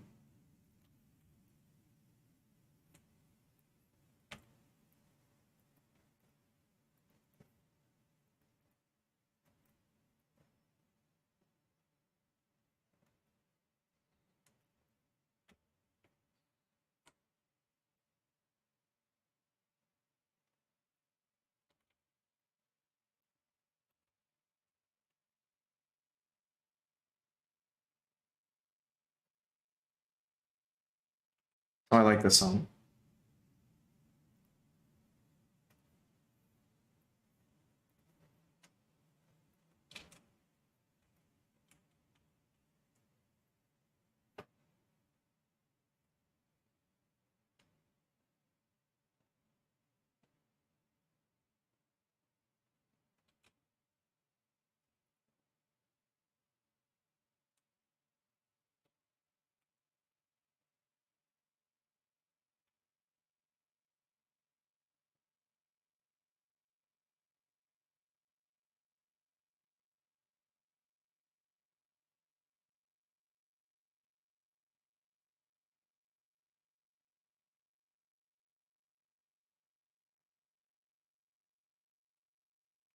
I think her head should be a little bigger.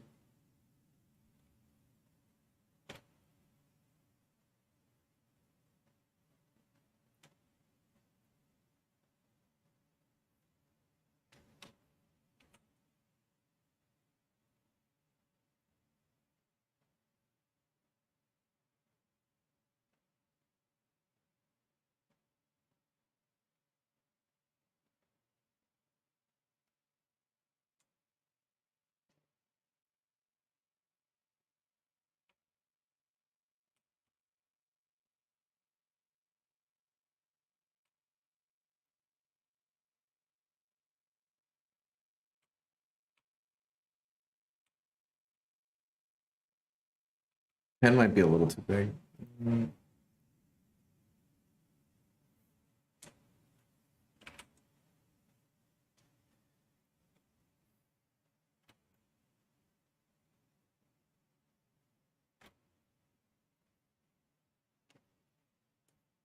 All right, that works better.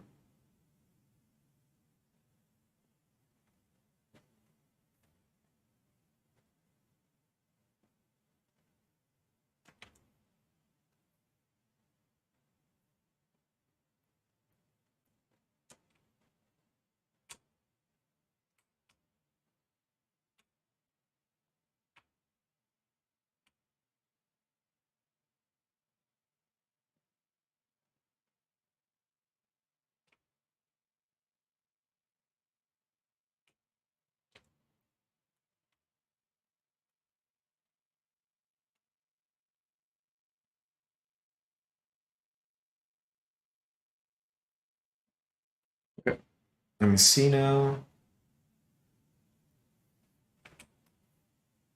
Super hair.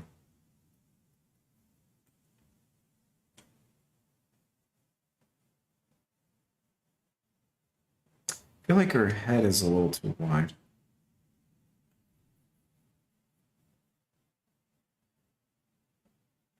No, I think it's fine.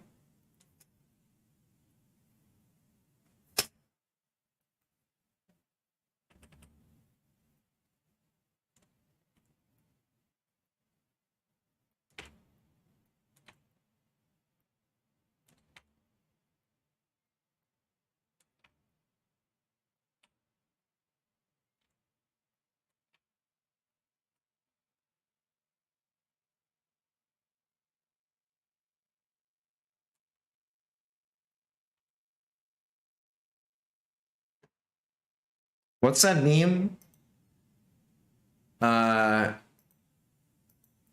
It's that damn smile I knew when... I'm trying to remember what the meme was.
It's pointing better.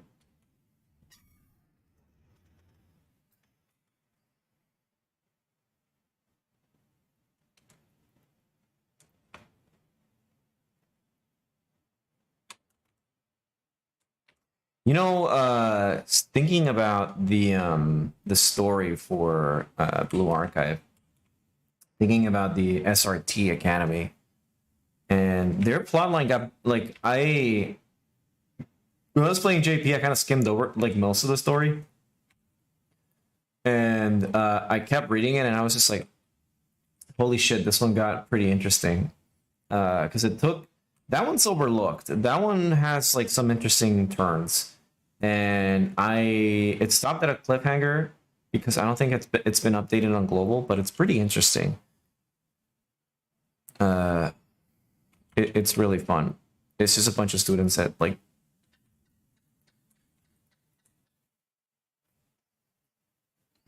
Oh, this one.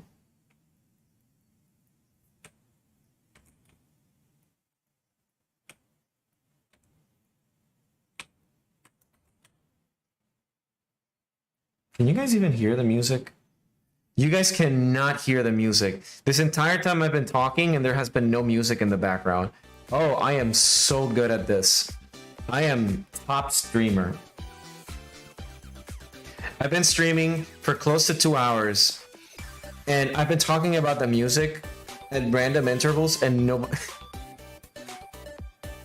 Sick, bro. Sick work, bro.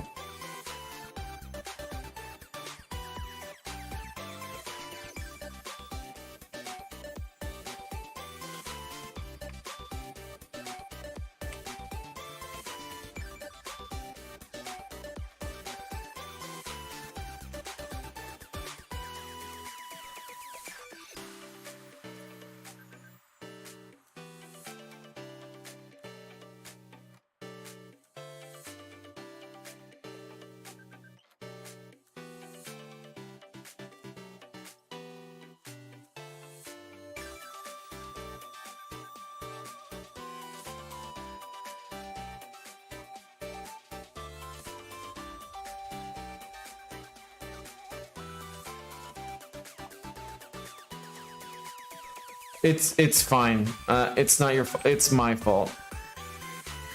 I need to do a better job at paying attention.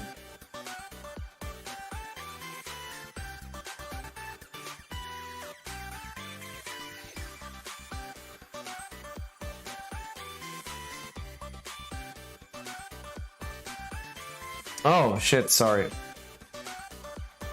It's fine.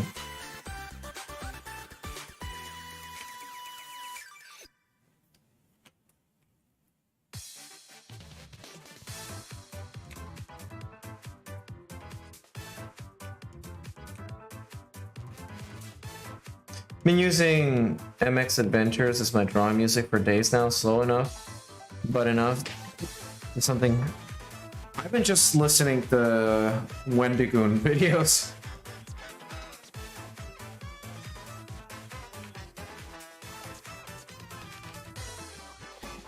Man, I would love to stream more art, but for me, it's just too hard to stream. To like wake up in the morning and stream. Because again, I don't live by myself, so there's a lot of like variables to why I wouldn't be able to stream in the morning. Like I have to keep I can't be busy all day or streaming, because I would probably, and plus like I like getting work done without having to stream it, but generally some days I just want to stream the whole day, or like draw something, or wake up in the morning, warm up to drawing like nonsense, and then be like, all right, I'm done with streaming, bye. But for me, it's too hard. I can't do it in the moment. I have too many responsibilities.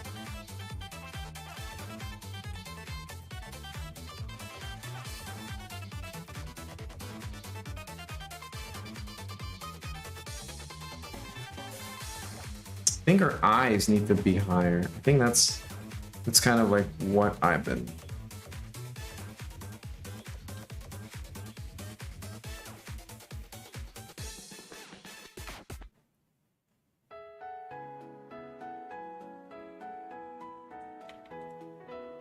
No, they're at a good height. Are they though? Just a little higher, I think. Can we get much higher?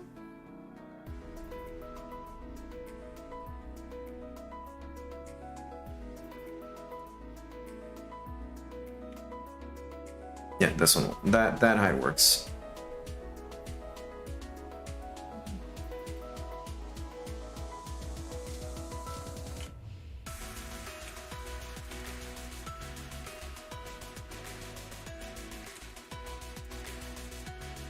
I need to also look at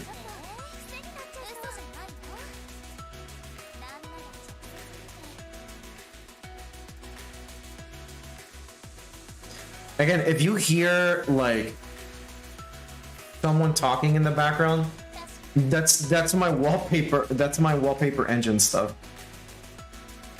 I have the Assuna Live 2D. That's my wallpaper, and every time I click on my taskbar or like I hide the desktop because I'm looking my programs just to look for something on the desktop, she'll be talking. Even though I lowered the intervals for talking, but she'll still do it.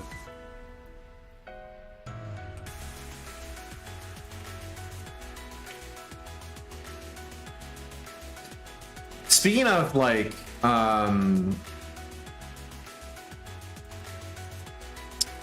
programs, I mentioned earlier I installed Windows 11. At work, the owner was like, well, a friend of mine and the owner of the company, they were like, well, we updated to Windows 11, you should too. And I was like, why the fuck would I want to do that? Considering Windows 11 is shit. And on a design level, it sucks ass because it's just Mac, but it's Windows now. It's like it's a Win Mac. It's like a Big Mac. I don't know how to like phrase it, but it's I don't enjoy the way that it feels like it's an iOS. Like a lot of features have been adapted so that like the entire operating system feels like it's a tablet. And it kind of annoys me a little bit because things that were very easy to do are kind of like way easier, but at an annoying level. So like if I want to change my volume, or like I want to change the device that I have my audio coming from, before you had so on the taskbar you had the audio, right? And then you had the internet separate, but now they're lumped together. So you either have to press right click or press on it, and then it'll take you to a sub menu where all these fucking options are for turning off the Bluetooth, turning on the Wi-Fi, turning on night, make your computer a hotspot, airplane mode.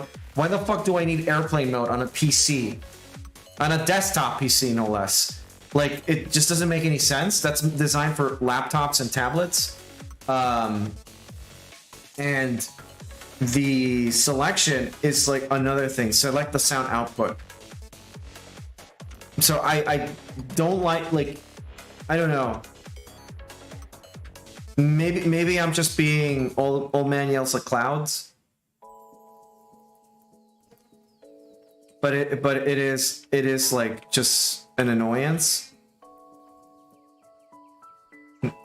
Hopefully like it's not just me.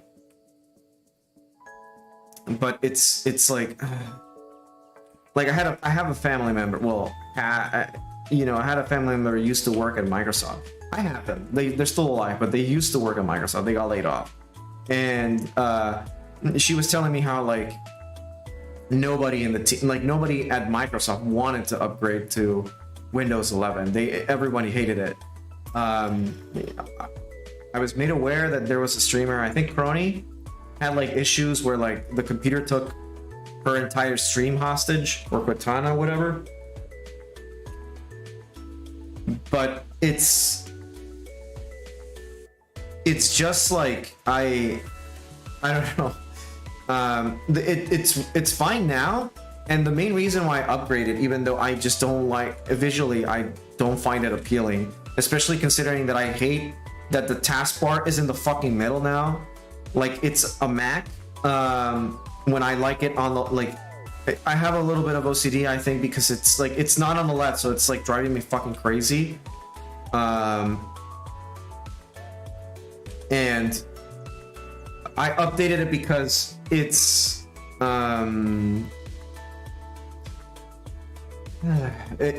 Everything that's coming up for Windows 11, like compatibility updates, driver stuff, optimizations and stuff, it's only going to be available on Windows 11.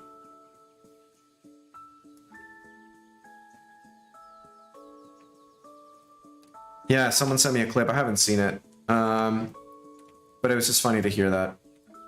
And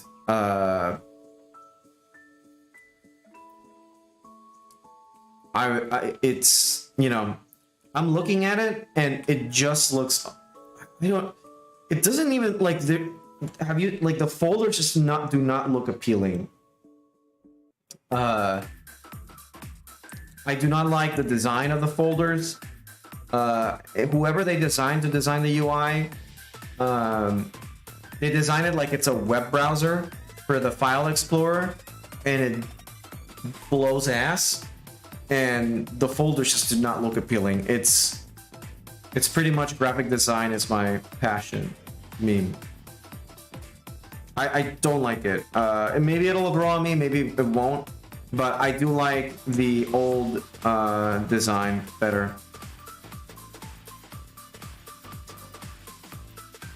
Not everything has to be like current year design. We don't need that always.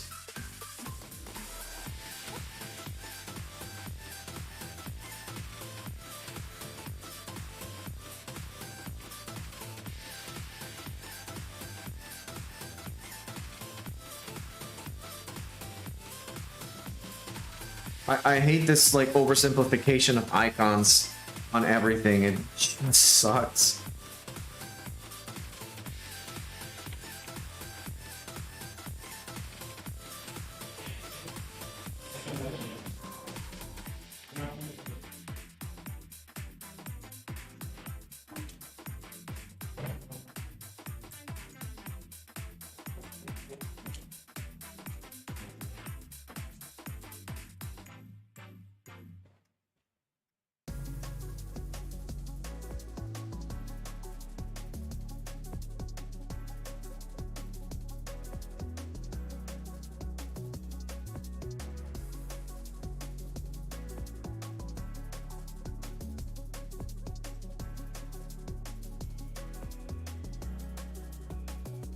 I wonder if this looks okay. Like, I wonder if her face looks... maybe it needs to... Oh, you know what? I think I know what might need some work. I think it's... the eyes need to be bigger, slightly bigger. Just slightly bigger, I think.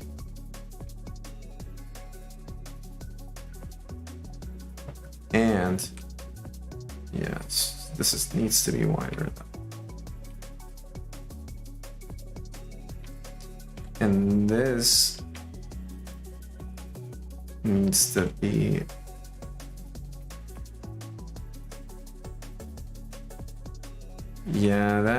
that makes it look better, I think.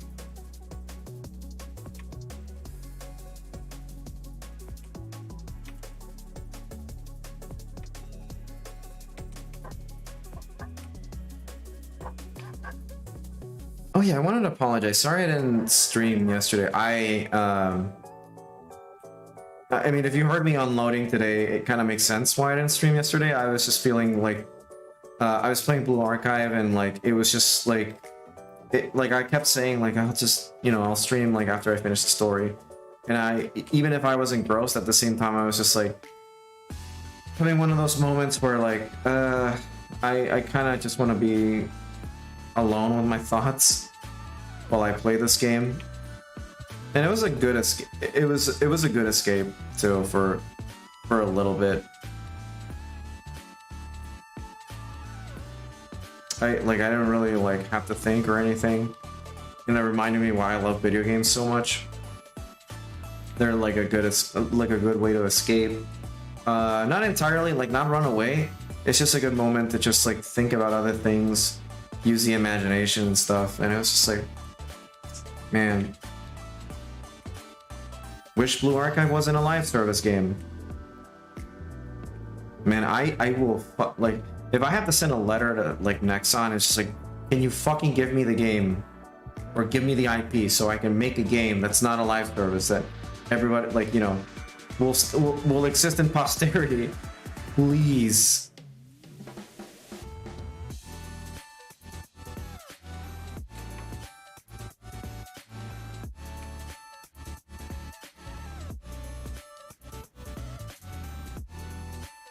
Yeah, anyways.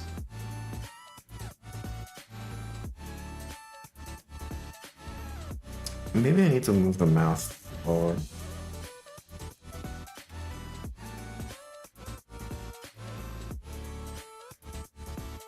Yeah, that's much better.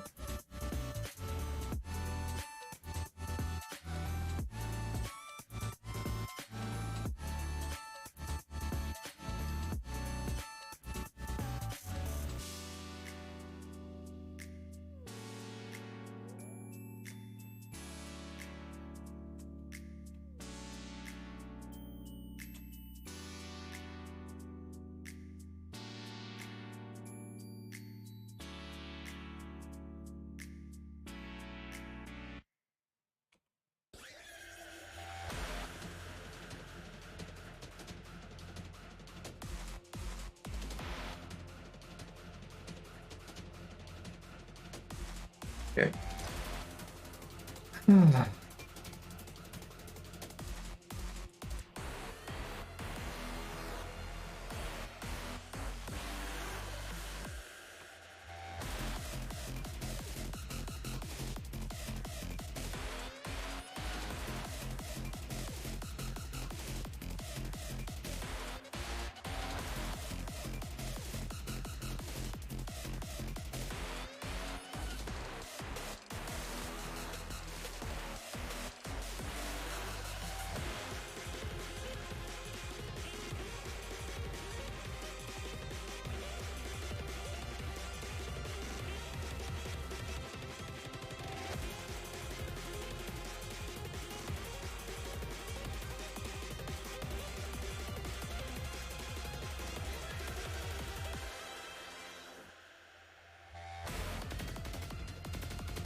I think also this might be a little bit confusing. That might be better.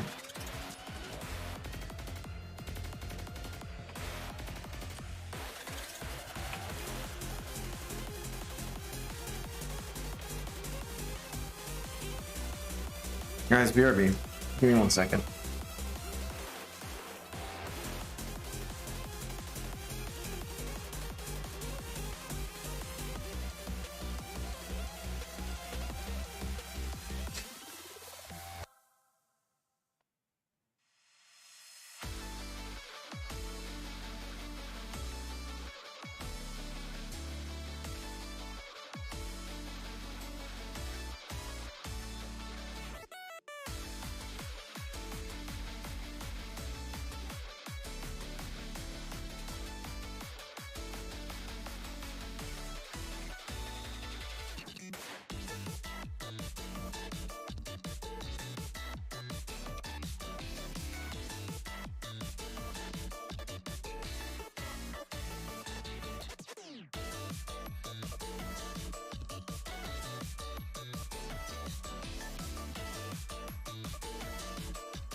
Okay, I'm back.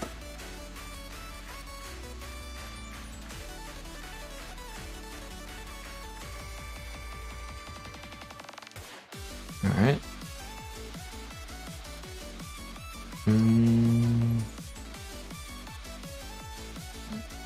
I think maybe...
I'll finish the sketch, and then I think tomorrow I'll, well, let's see. Let's see how everything goes. But, I think I can finish the sketch, and then throw some colors. I would have preferred to start earlier, the art stream, but, I got caught up with a few things. For one, I had a lot of work. Well, I had work, and then I wanted to take a look at a few, like, minutes just to have dinner and breathe a little bit.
Right now, it's like clothing.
Let's see here.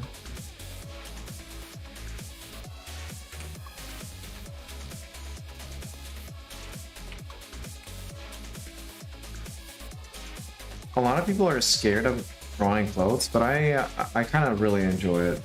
I'm just designing stuff. I'm not really designing anything in particular here, because I'm just looking at a reference. But when I do get down to like designing clothes and stuff, I like taking a simplistic approach because it's more fun. You can add a lot of personality. A lot of people tend to like go really overboard and over design and stuff. That's not bad. That's just not my style. I think I take a more simplistic approach to clothing design, mostly because I like dressing simply. And also, I like designing the characters so that they are the draw of the attention, not necessarily what they're wearing. Because I do like designing my characters in different clothes and stuff. Give them like a full wardrobe instead of like, oh, this is the one thing that they will always wear. So a lot of people get upset that my characters don't have like a consistent shirt that they wear, but it's like, no, they're living, breathing characters. They have a wardrobe, okay? I'm not gonna just design a character, you know, like I don't design, I mean, yet gacha characters, but like I want my character to just have like that I can like pick up an outfit and just be like, cool. Or if someone wants to do fan art, they're just like, they understand what their what kind of clothes they wear and stuff. So it's not out of the realm of possibility that they're like, oh, I'm gonna design something for this character.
Hey Erica, yeah, long time. Been good?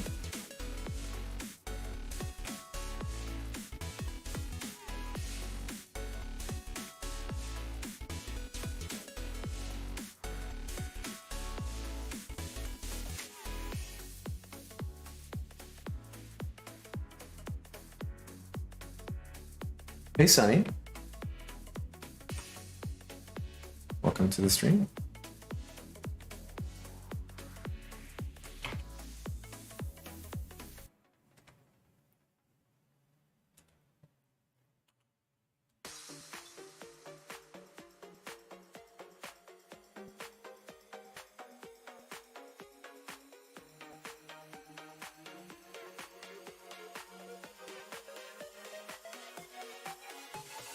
Thank you.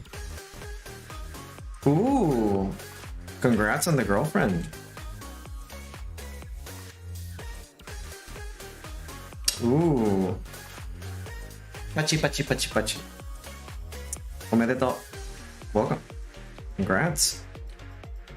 Congrats, you two. It's really cool. Glad you guys decided to hang out on my stream. Hey. Hey there, Rod. Welcome. Welcome.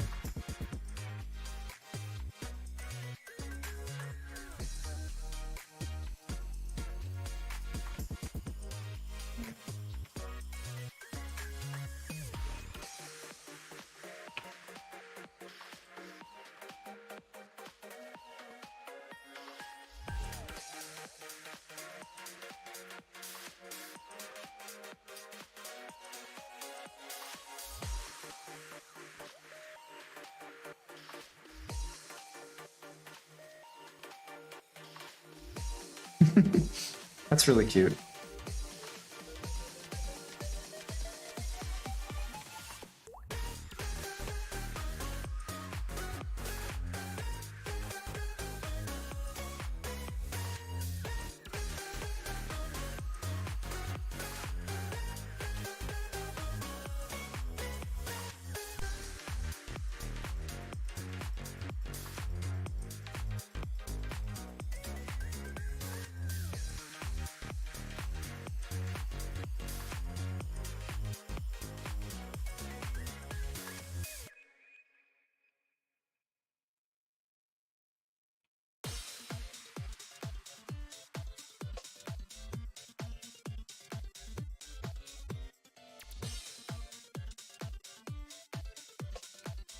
Let's see here.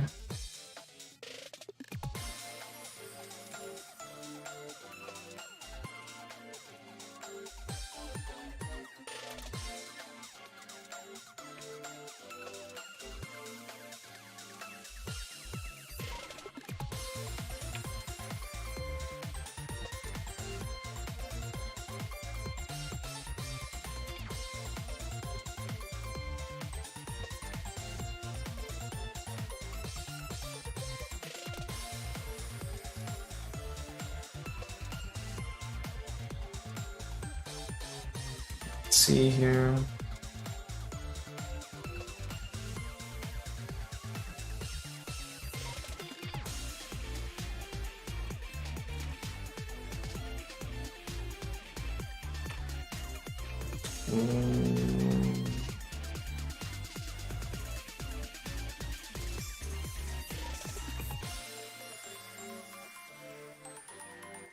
I'm gonna have to.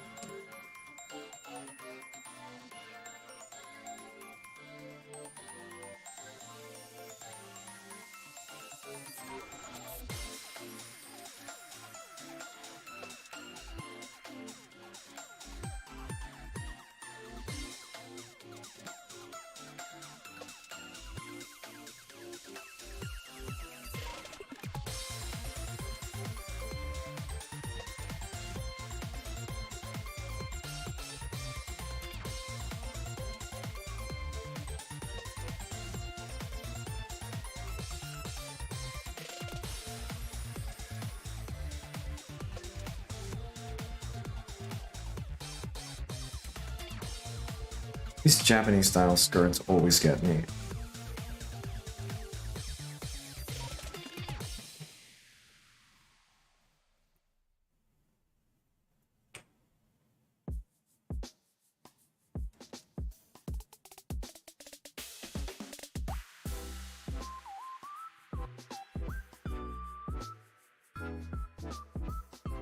Pleated skirt is it's what they're called, right? I don't remember.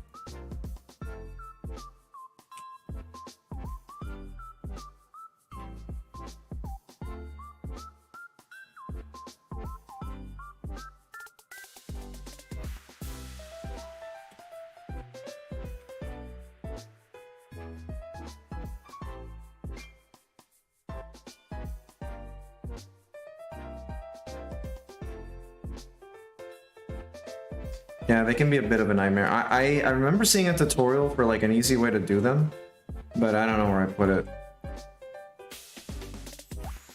It's like a trick to them to make them like less cumbersome.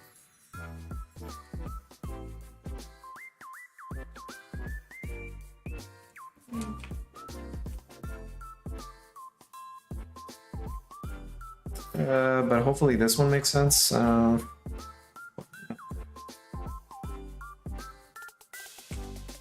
It's just intended to be a sketch, I guess. I don't really need to worry so much about it.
The music in Blue Archive, I gotta say, it feels a lot more its thing than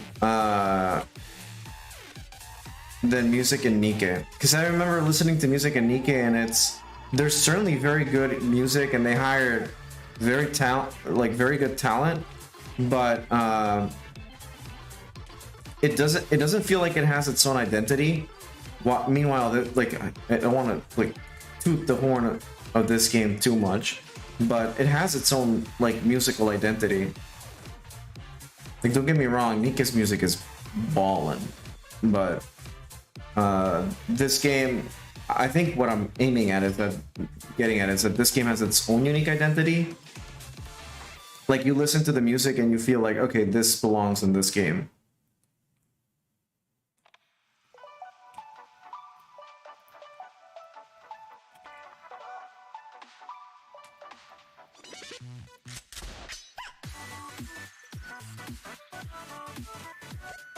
Like, it has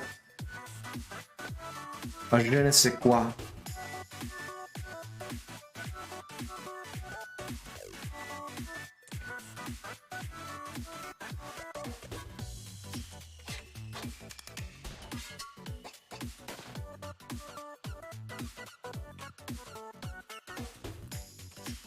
Like, it's heavy electronic music a lot of the time, but it also just feels like it goes in line with the theming of the game.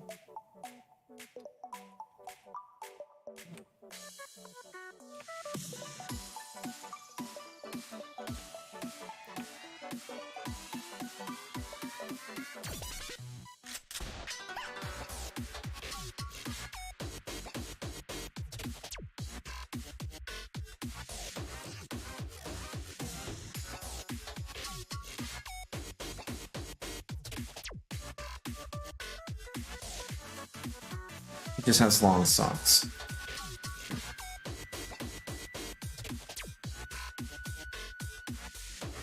And if I'm not mistaken, she had like a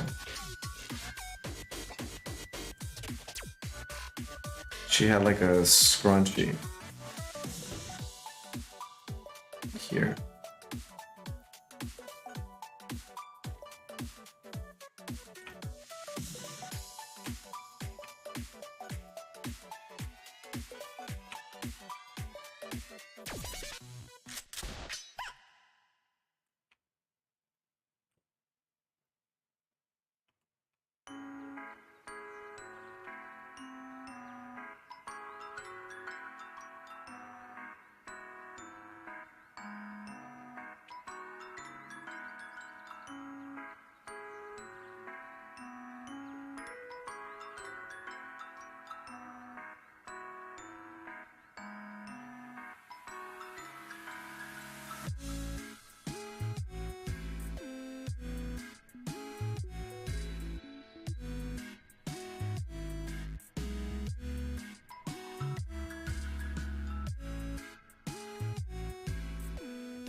Alright. Let me see what that necklace. She doesn't have it here.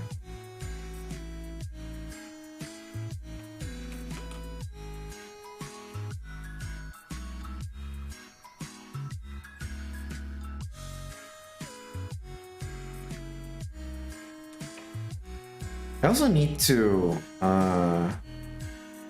kind of trim the image a little bit. So if I go change canvas size, I'm gonna cut this a little more down.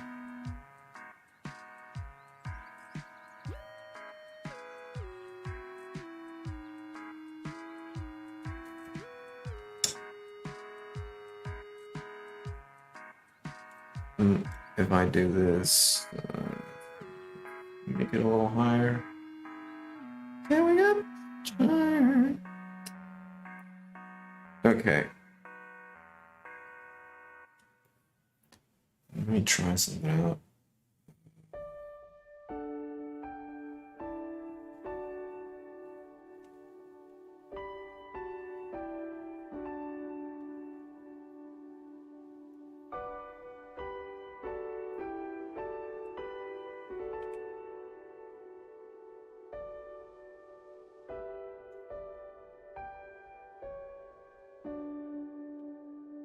Something I wanted to check out.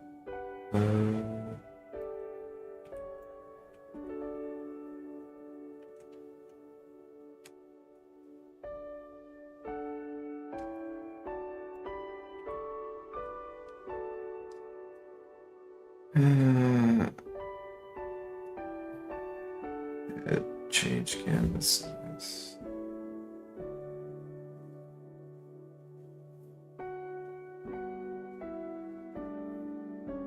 Okay.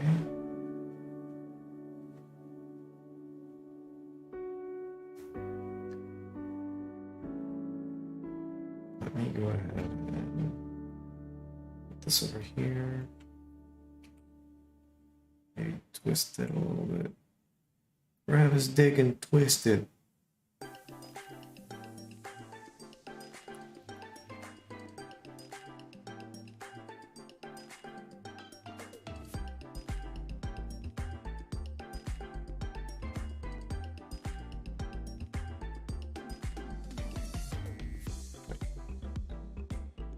So the one that I want to look at is more. Where did I put it? Oh, there we go.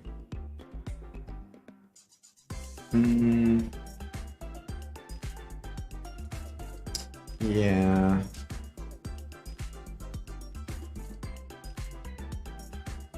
Let's try that out.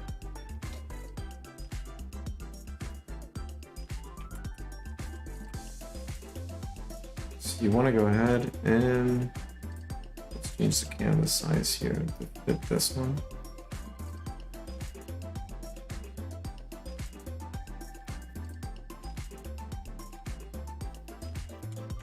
Make her smaller.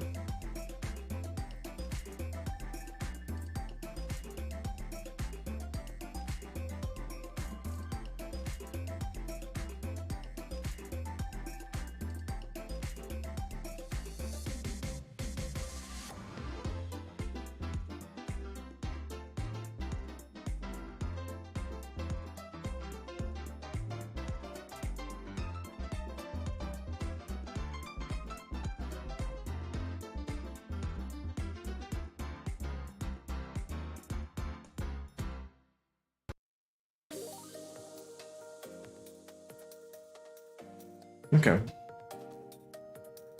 So here's another thing.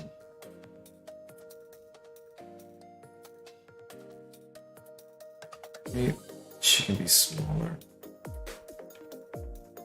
So that this fits here.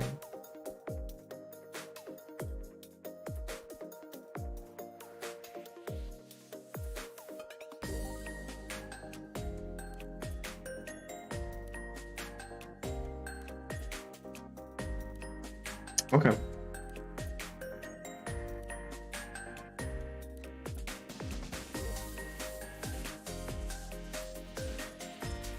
She can be moved a little bit.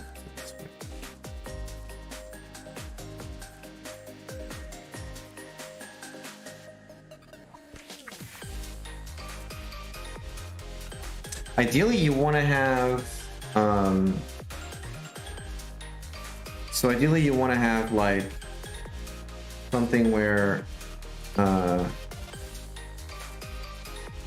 there's 3 points focus and then nothing here. So you have like somewhere the eyes can rest.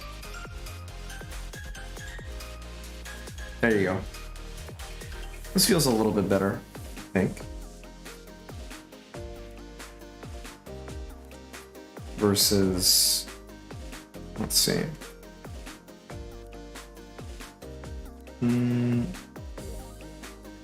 Again, let me try this again. Maybe I made this the focal point, and I made her.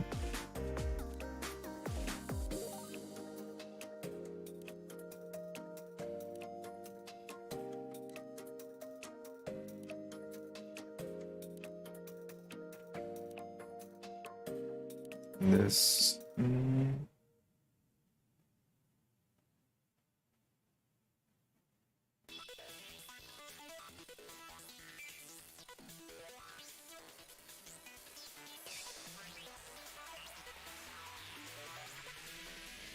I think I do like this one a little more.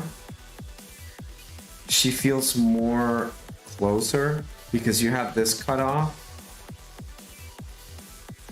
Yeah, I think I'm gonna keep this one.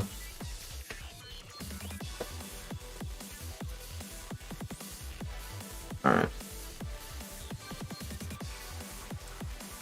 So let's go ahead. Start erasing stuff off.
I'm just gonna smudge this too.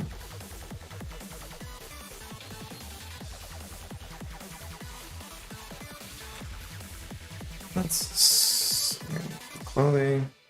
Let's go here. Shit.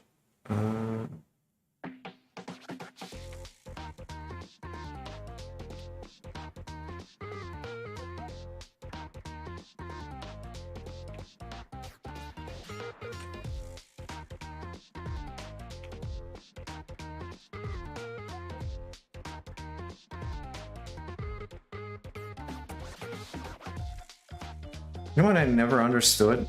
The Bob's your uncle phrase. Like, this is this, and then Bob's your uncle. Never understood why Bob has to be my uncle. I don't have an Uncle Bob. I think it's just one of those, like, Americanisms that just... It's not that deep of a meaning, but it's just weird, and people just... Yeah, well, I mean, that's it. It's always been like that. What's another, like, weird Americanism? Like a weird, like, idiom or expression that I've heard. It's always mystified me. I don't know why I'm thinking about uncles and Bobs.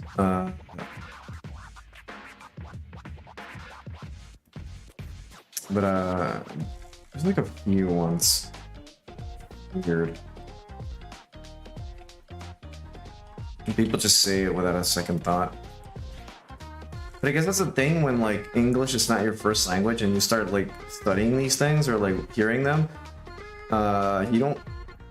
you start like questioning things. You're just like, that's weird. And people are like, is it? It's just a form of expression. Reminds me of in high school I used to have this friend who in calculus would always ask, and keep in mind this is AP calculus, so it's really hard. He would always ask why things were the certain way. It's like, but why you know, why is this formula like that? And I remember a teacher just like getting pissed off because he's just like, it's just like that. It's always been like that. Some smart guy that's a mathematician came up with that formula and it's been working for years. There's nothing to understand. He ended up being a doctor. But it's just funny that now that I think about it, it's like he was asking these questions and I was just like, you know, it's, man, math. I used to like math a lot, but now I look at a formula and I'm just like, I'm like looking at it as an idiot. It's like, someone was like, oh, like, programming is easy. It's like algebra. And I was like, oh, I used to be good at that. Like, maybe it's not that hard. And I just like sit down and I look at it and I'm like, oh, fuck. It's not gonna be easy, is it?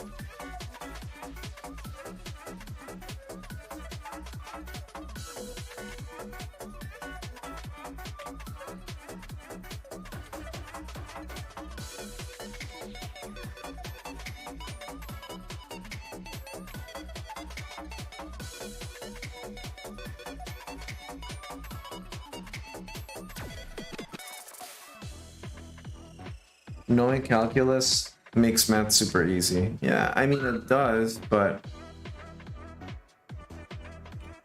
I haven't like seriously used math in years. I've relied on a calculator for many years.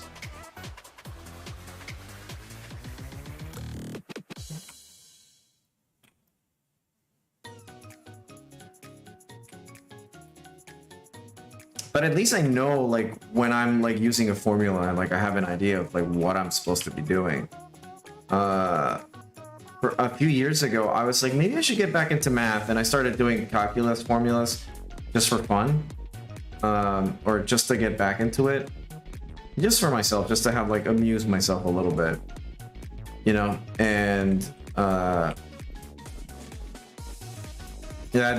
that you know, that amusement ended really quickly, very quickly. I opened an AP calculus book and I was just like, I'm lost. And there's a guy that I used to follow, or like I still follow, he just doesn't upload anymore, on YouTube. Back when YouTube like started as like a real thing where people were like actually using it for a lot of stuff. Patrick JMT, very good guy that explains a lot of calculus stuff, and you're just, and like I'm just looking at him like, oh, I get it. And I showed it to my friends in the class and they just got it. I use calculus to find exact shiny rate for Dex Nav. Oh my god.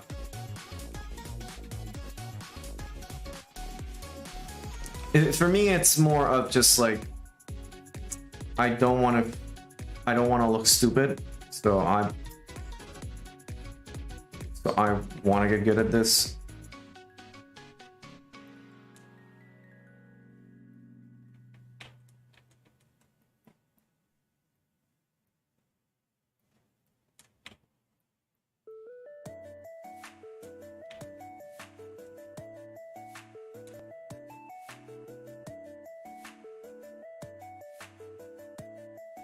Wait, did I? Oh, fuck.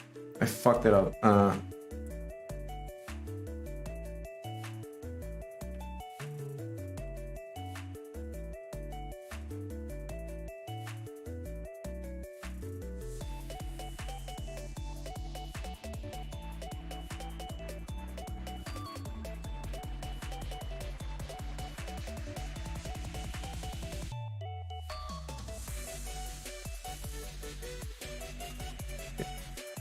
Once.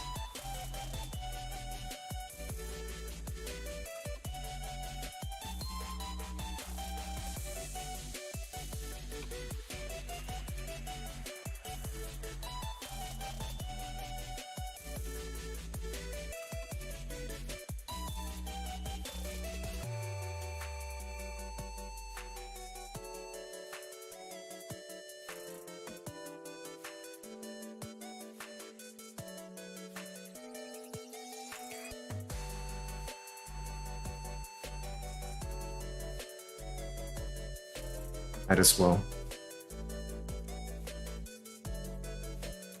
Sadly, I think that teacher was just there to regurgitate a lesson in programming. You do need to know how a CPU works, but when you learn why it thinks that you're a cut above. Same in math, why quadratic form is a way. Ultimately, you just need to know why it's used to or when, but its derivative lengths. I mean, it was a high school calculus class, and the guy just did math for fun. He wasn't really he didn't really study to be a math teacher. He was mainly a literature teacher. Very, very smart guy, just very snide, and he was very, well, not snide, he was a good teacher. Like, I'm not gonna take that away from him. Very, very good teacher. He was just, I don't know how to explain it. He was just that one guy. Also, the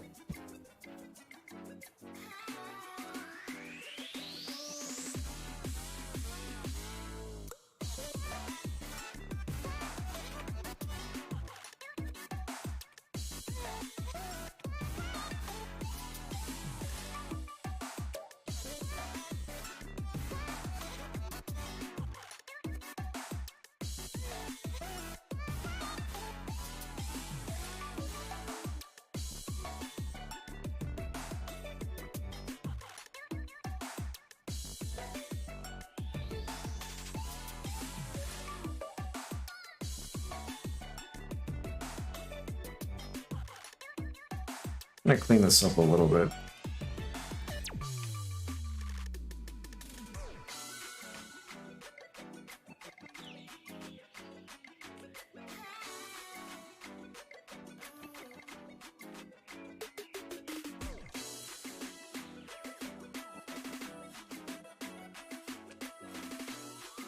I like weird crusty areas.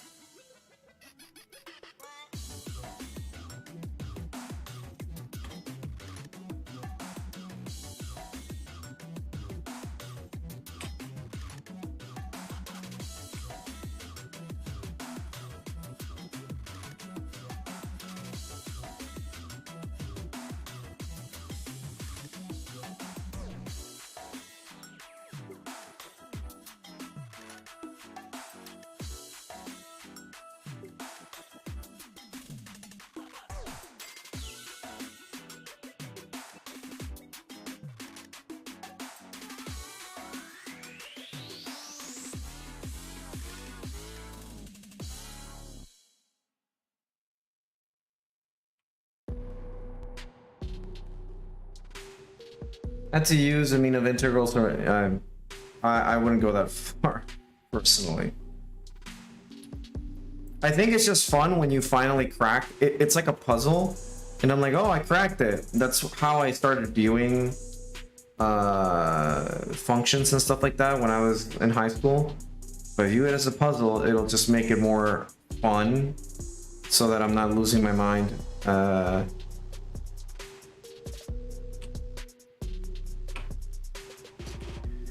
And honestly, that approach is what made me get like a perfect score in the math section for the SAT. But after that, like, I fucking tanked everywhere else in the SAT.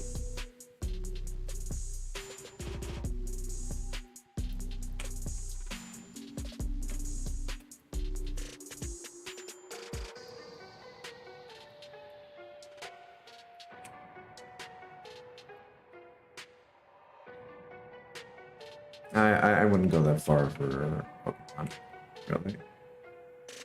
I started trying that Pokemon Fusion game, by the way. Very interesting. pretty interesting, I gotta say. Although, like, I deleted it from my computer because it was like, it's one of those things where I tried it once, and even though it seems fun, I'll just try it when it's finished because it was pretty fucking huge. Very, very huge. It was like 4 gigabytes. And so many fusions. So many fusions, god damn.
Interesting.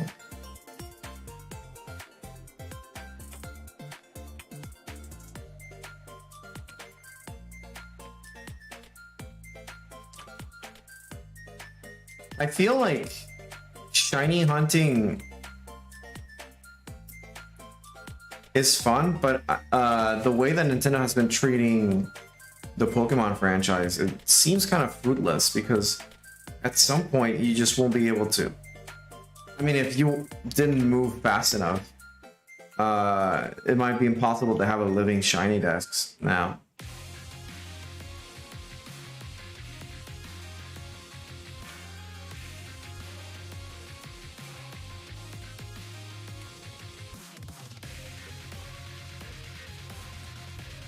I mean, but people that already do that, like, they were like way ahead of Nintendo and prepared for that exact contingency when they announced the possible solutions to their problem. But you know, for me, I'm okay with not doing shiny hunting. Kind of one of those.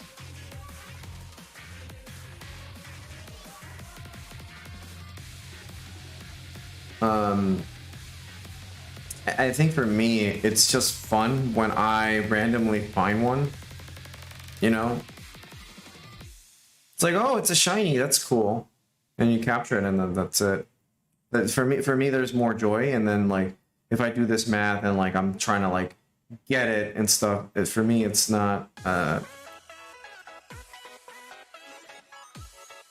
never done it. Not gonna start now. I think it's just fun to try and catch all the Pokemon for me, or like at least give it a solid attempt and then just let it be.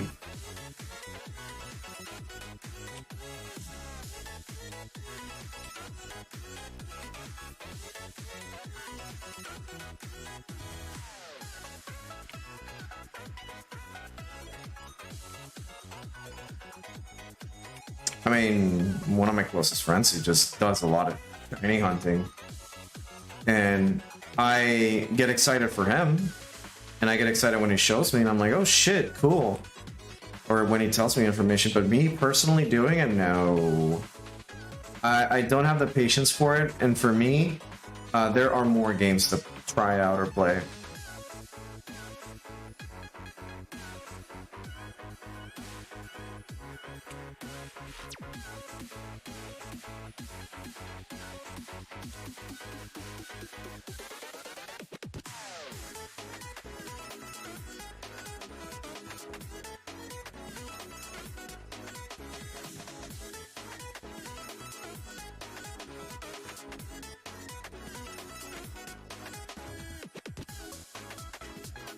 I've always tried to have like that level of dedication to like a game, and I don't know why. Like I end up enjoying games, but I end up never like for Pizza Tower. I tried it, right?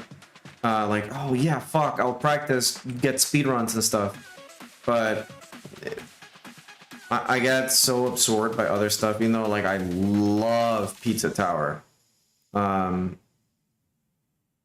I can never get to that level where I'm dedicated to a game to the point that I want to get perfect at it. And when I mentally prepare myself for it, I try, but it's like, it's a level of dedication. And it's time I could spend drawing or doing something else.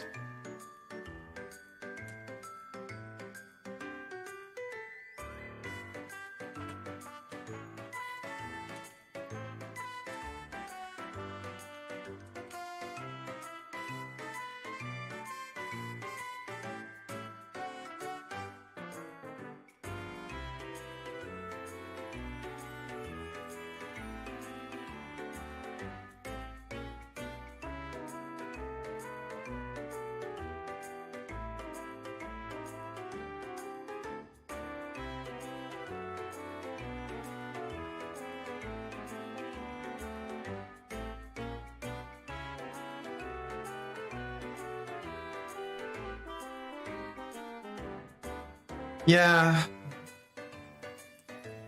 Like, you know what? In that regard, I'm just glad I found gacha games. Or at least I found a game like Azure Lane and Blue Archive, where the level of dedication I put into it kind of matches what I do for a living. So, like, for example, right now, I'm dedicated to Blue Archive because I'm drawing Assuna, and so that falls in line with what I do. Because I like drawing, and I'm an artist for profession, and I can put the time into the game in other ways, and I can play a lot of it and dedicate like understanding it, but it's not like, it's just more preparation and just knowing, okay, well, you know, I gotta grind this and get these things. But it's not wholly dependent on getting good at the game. It's just dedicating a little bit of time each day to, you know, improve the conditions of like the way you play the game or your characters and stuff.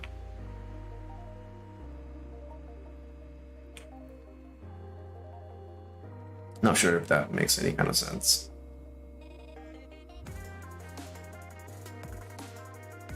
So I got to kind of move without a battle, so unlike Monster Hunter.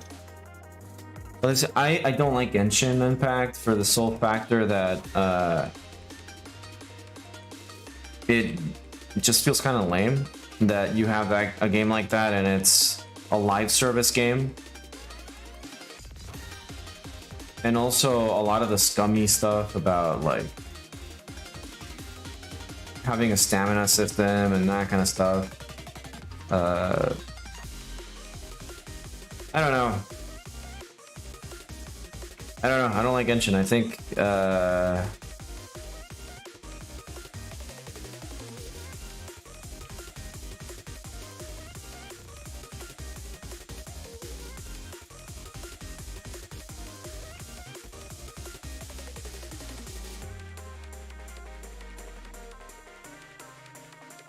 I would rather find out if like there's a way to get it like a private server and just figure that shit out.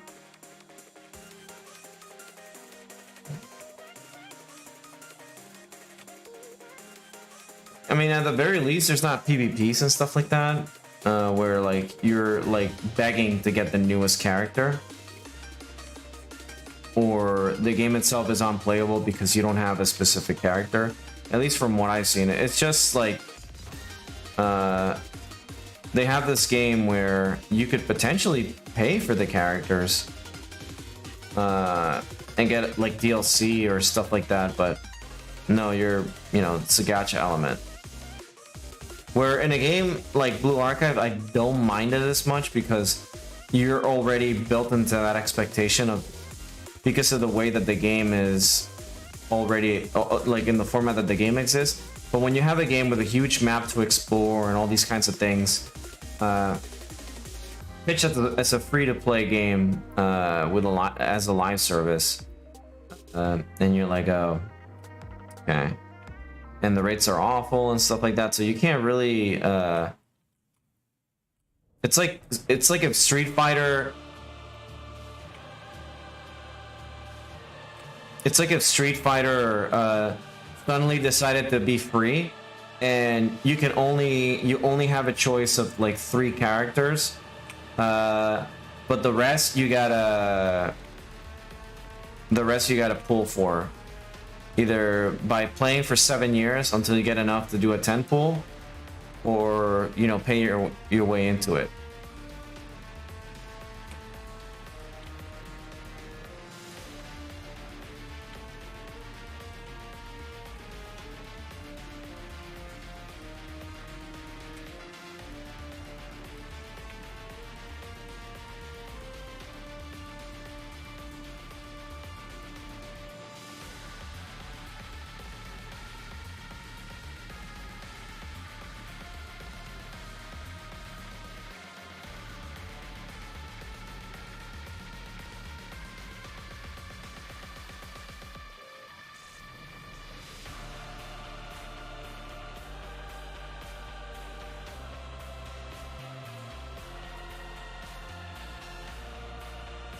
I don't remember what this song is from.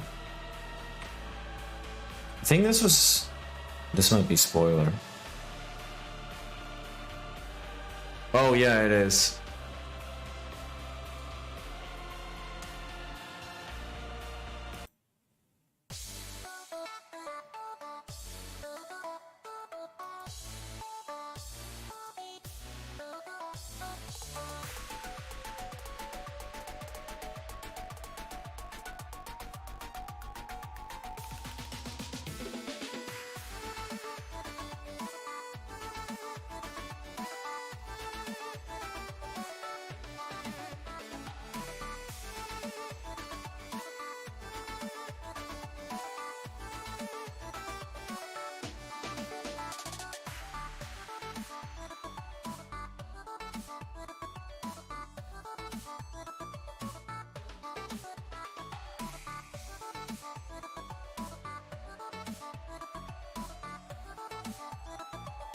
I don't necessarily think that Genshin is like a terrible game. I just don't like the way it's structured very much. I think that's my gripe with it. Because I think it introduces very cool things for like a game that has different characters that you can switch in and out of. Just think like it would be cool if it was just a game that you could buy, or a game that you can get like a battle pass or something, and every season you get a new character, or something like that. Yeah, Genshin is the if you want to get your name out, it is the game to play or to draw for.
Okay, let's see here.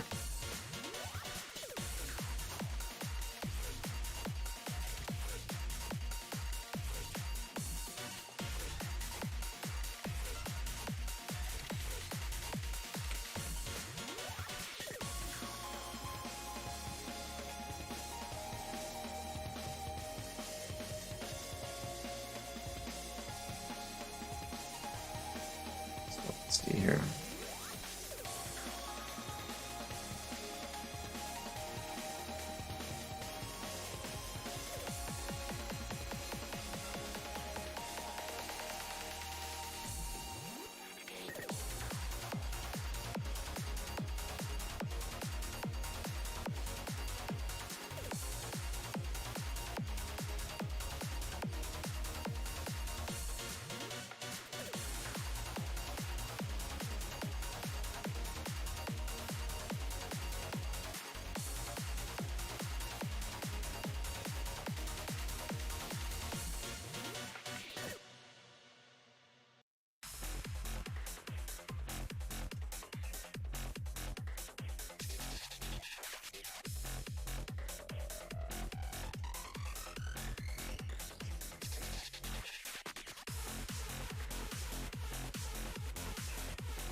I think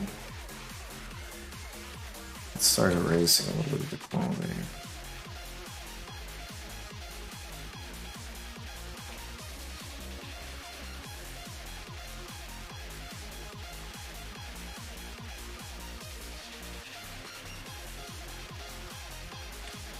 Okay.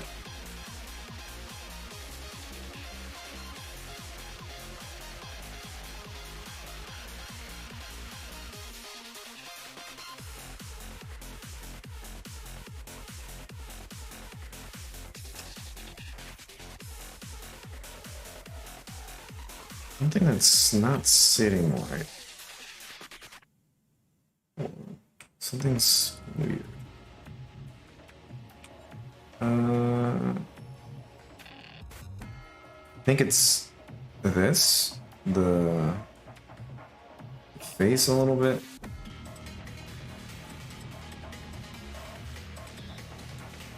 Just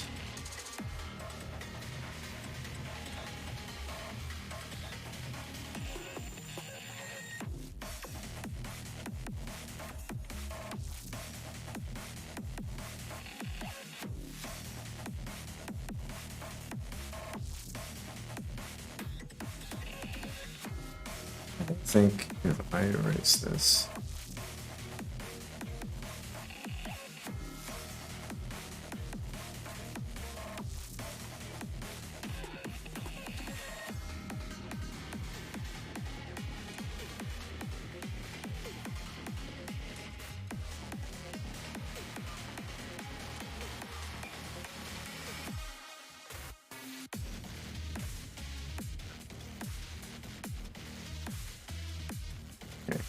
I'm gonna go ahead and do a little bit of this.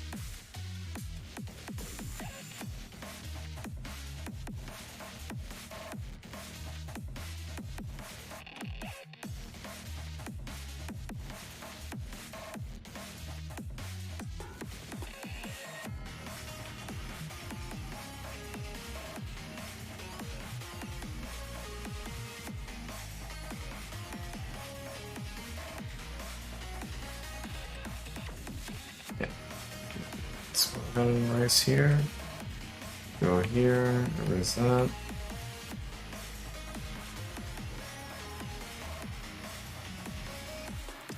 I think that should make this less intense. Okay, there we go. And just go here. I go ahead and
here's a little bit more.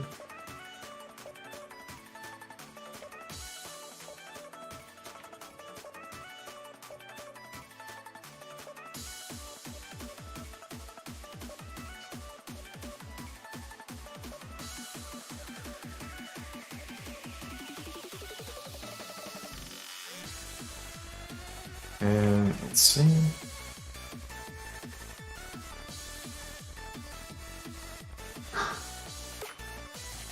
Okay.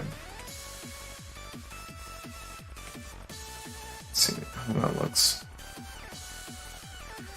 Okay, perfect. All right, give me 1 second. Thanks. Give me 1 second. I'm gonna splash colors really quick, but I'm gonna BRB for a second.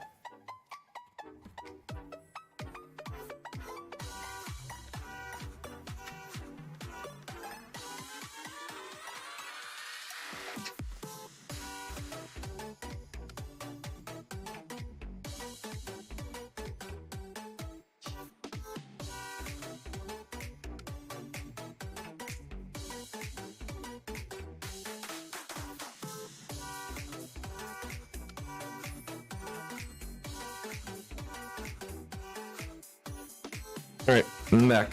Sorry, potato was borking.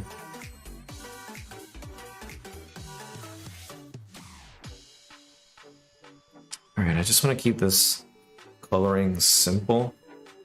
Let's see.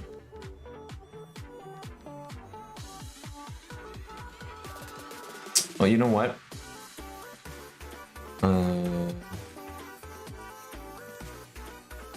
Let's see how thick this line is, okay.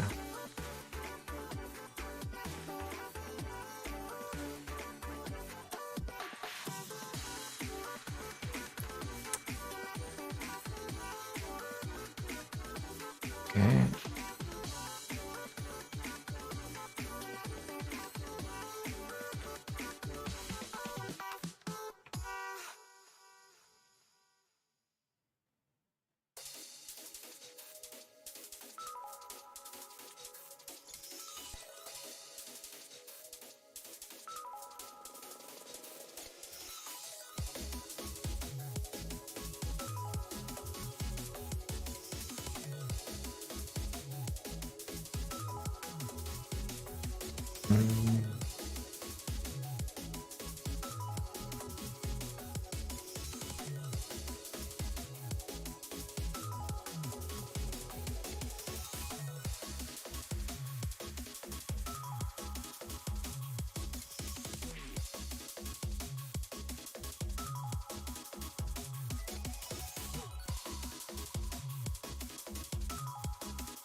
I don't think.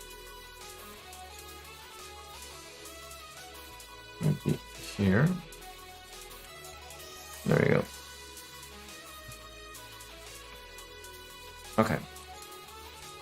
So now I can do this. I can do...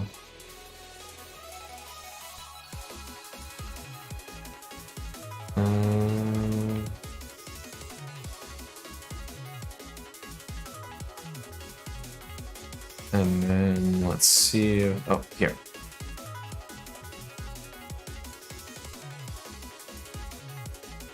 Add this.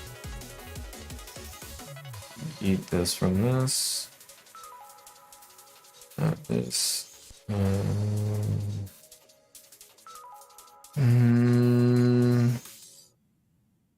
Okay, good.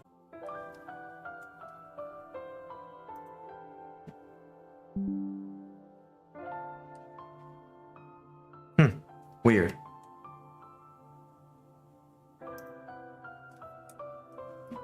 OBS disconnected and connected. Invert selection. Let's go ahead and go this screen. There we go.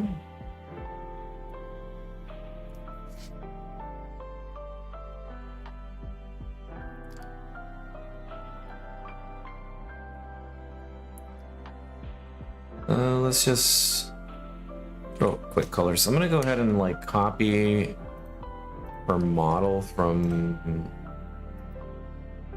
image, copy image. I'm gonna be lazy as shit. Just make my life easier, really. Okay. I'm gonna color pick a little bit, but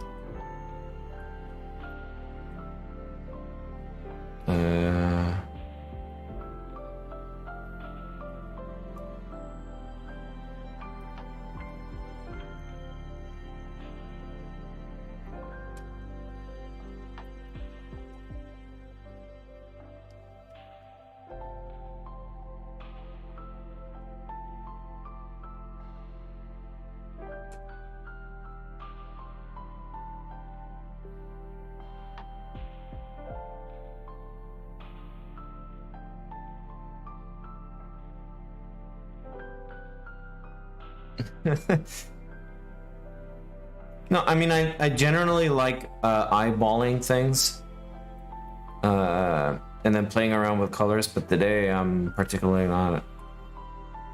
Especially for something that's just a sketch, really. I don't want to spend too much. Like, I like what I'm doing, it's just I want to create something simple.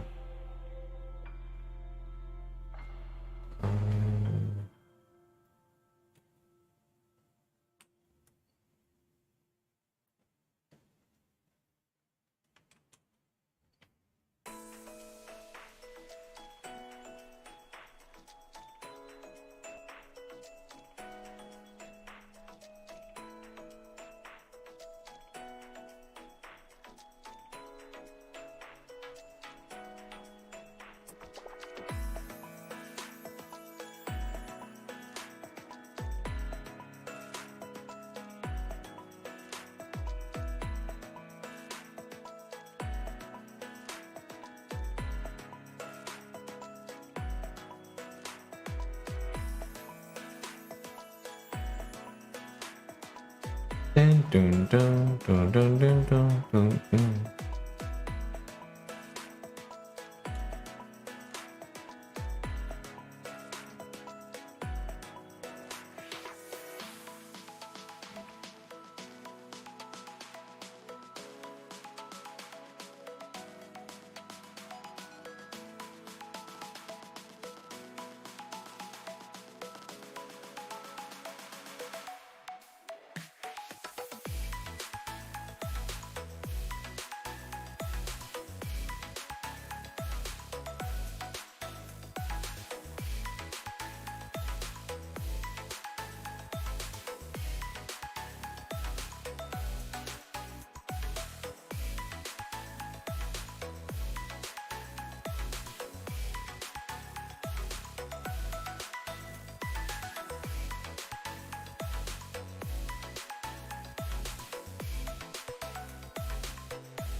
For years, speaking of being lazy and efficient, for years, I refused to use references when I was drawing because it felt like a cop-out.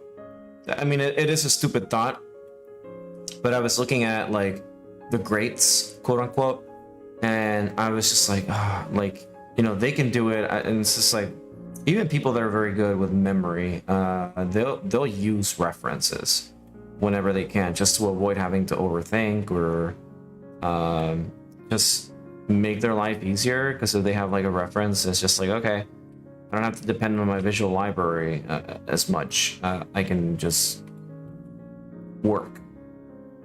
And for years, it took me a while to just like, it's fine to just have a reference like either like right there or like on the side of your screen or on a piece of paper printed. Like there's no shame in it. Like it's fine. But it took me very long to get over that. Like it's not gonna make me less of an artist to just have that over there. The ironic part is that the references are what build. Yeah, like as long as you like keep using, like if you're not tracing, that's fine. But if you're like using it to look at it and be like, okay, that's what the body part does or whatever. Like when someone sees like a pose and they do the same pose, but they draw it like by looking at it and drawing memory, and then someone like, oh, you stole like the pose from this picture, and I was like, well, I mean, they didn't claim it as their pose or like their original content. They just drew something out of it. And I think like if you draw an idea that's exactly similar, I can see the argument. But if you're just drawing a pose but drawing context differently, then I don't see the point getting upset about it. Nobody really owns the concept of a pose unless it's something wholly original. Which at this day and age I find it quite difficult. Like if you do something like the Jacko and then you're like, oh, I came up with this pose. No, you didn't. But I've seen the Jacko pose before the Jacko pose was a thing, so it's not I've seen cats do it and people like drawing cats doing a pose like that, so it's not you know, things have their origin and stuff. I think people just need to chill out, really.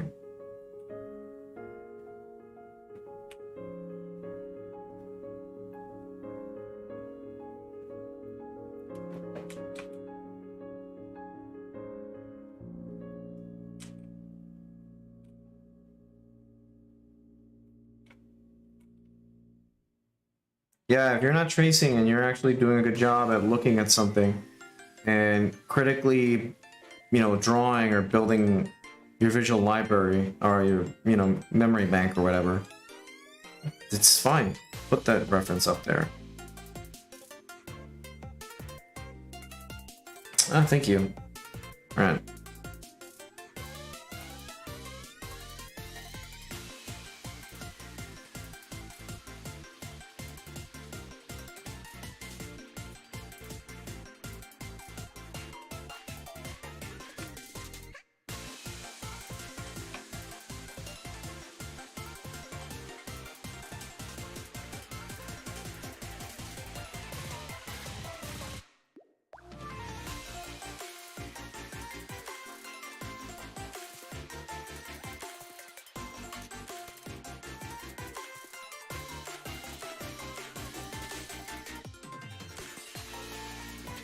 Honestly, even if I'm a crypto artist, like I'm doing these kinds of drawings that are, you know, somewhat in the realm of safe for work-ish, and just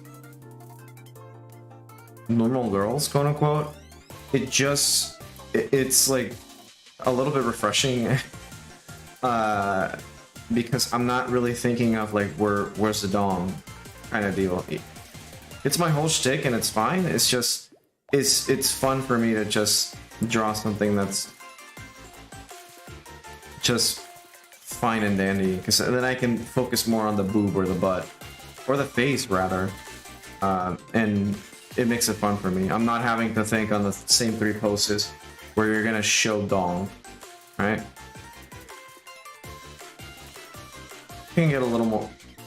But again, doing these things also helps me think about where the dong. Doing this kind of stuff though, like I can already think of doing this pose again, or taking this, and I can add the eggplant like here, but it's, you know, doing kind of like somewhat wholesome things like this is a little refreshing.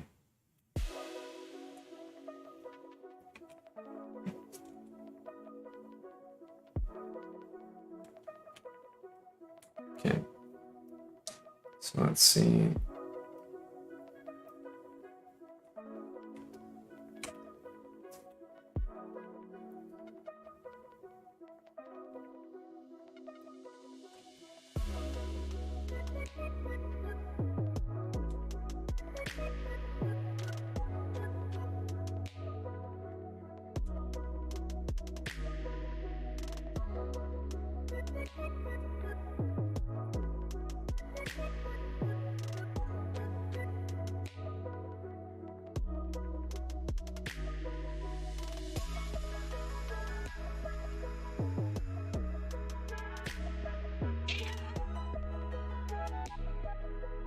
Where's one not working?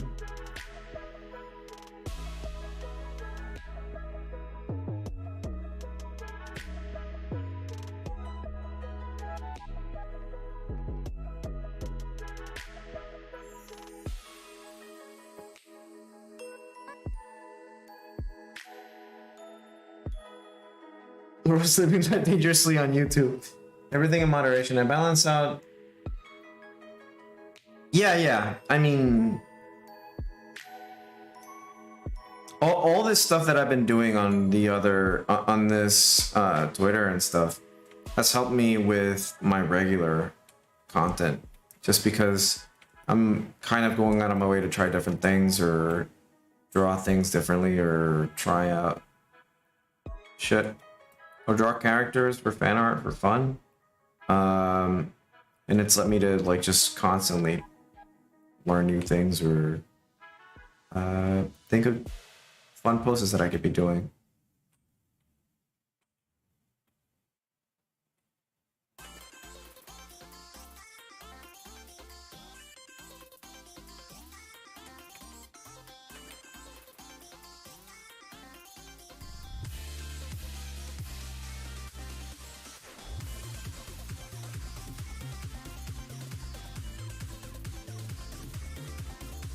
Alright, I'm gonna try something out here.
damn thighs though.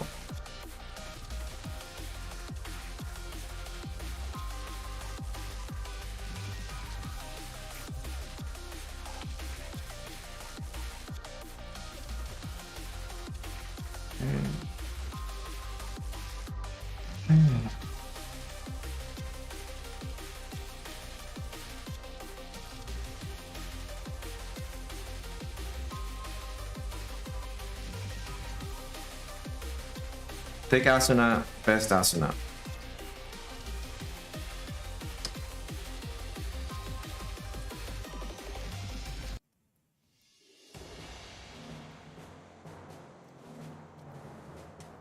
Anyone want to hear Shin Megami Tensei 4 music? As in T4 battle.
I need to figure out a way to improve the audio quality of my streams. Not particularly just my voice. I know there's like a way to record your voice on something like Audacity, right? But then cut the video, not pick up. Like if you record your stream on OBS, have it not pick up your voice on the recording. I need to figure that out so that you guys can hear it. It's just not going to come out on my end, so I can upload a better audio quality for my voice. Just because it's a little crusty, I think.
You know what? I've been thinking of playing Shin Megami Tensei 4 on stream.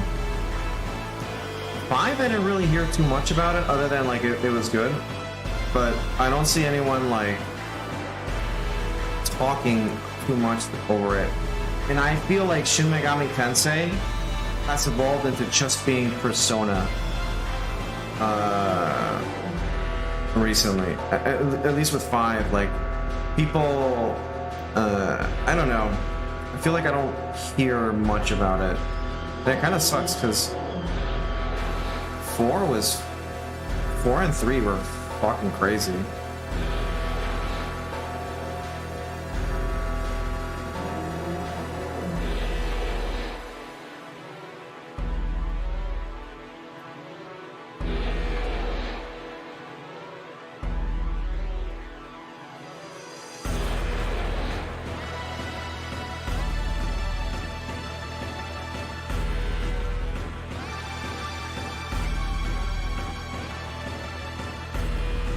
and then there's Tokyo Mirage Session.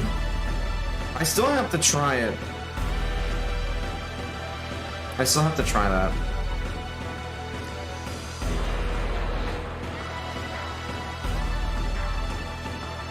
By the way, no wonder I like Assuna a lot. By the way, has anyone seen the Point Pro stuff with Nintendo? That Nintendo's like going on a banning spree for mainly like Zelda stuff.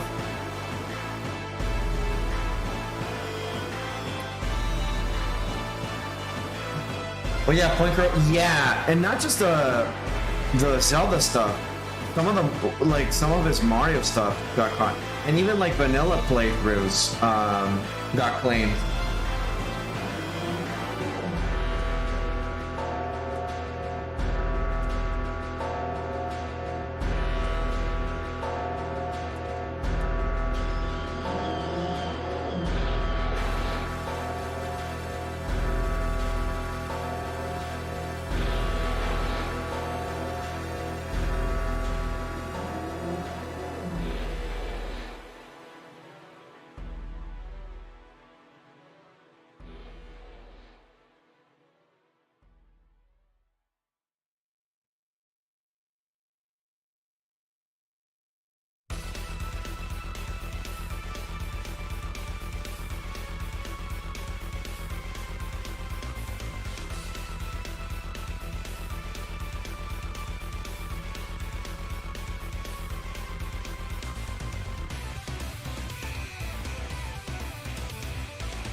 Yeah, the music for Shin Megami Tensei 4 is great. But yeah, that really sucks. Like, I don't know, like for every step forward they take 20 back. I don't know if they just love being evil.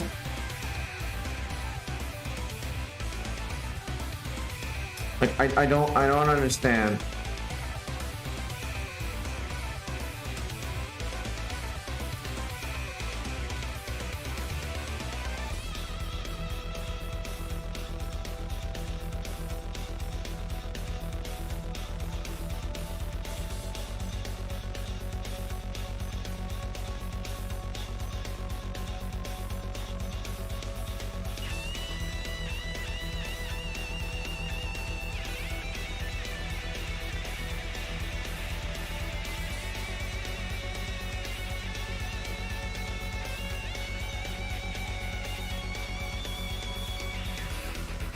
I know that I was watching Mudahar or some ordinary gamers, and he was just like openly admitting, like, I'm just gonna fucking pirate their games. It's like, okay, dude, don't openly admit to that necessarily.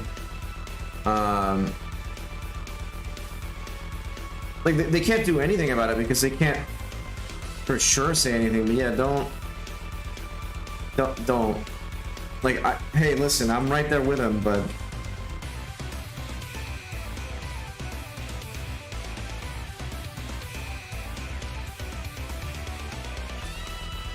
with all the litigious they are, like, they can construe that as like eliciting people to pirate games, and that could be its own can of worms.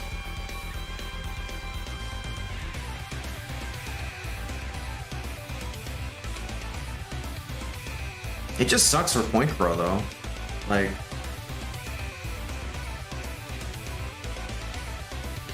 they're not gonna back down, that's for sure, but I hope like it gets enough traction to where, like, you know, it becomes a problem for them in one way or another.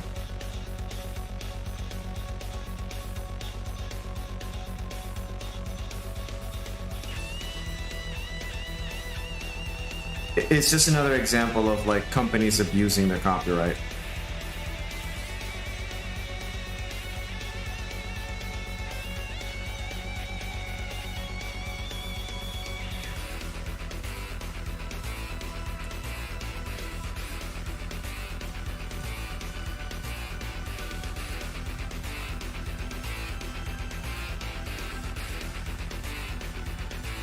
Don't worry, y'all. We're almost done.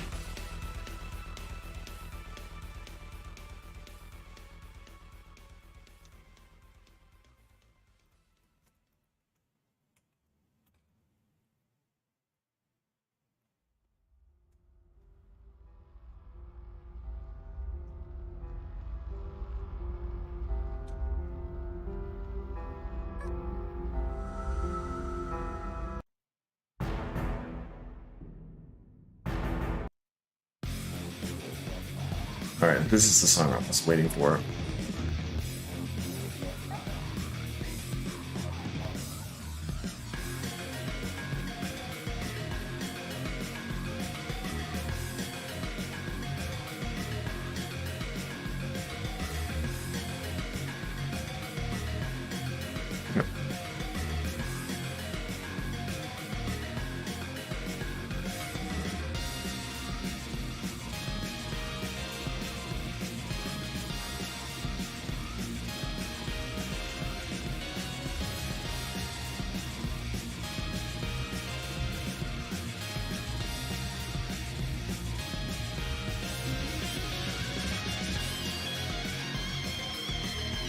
I don't think I'll ever be able to understand why Nintendo behaves the way it does as a business. I wager it's something to do with...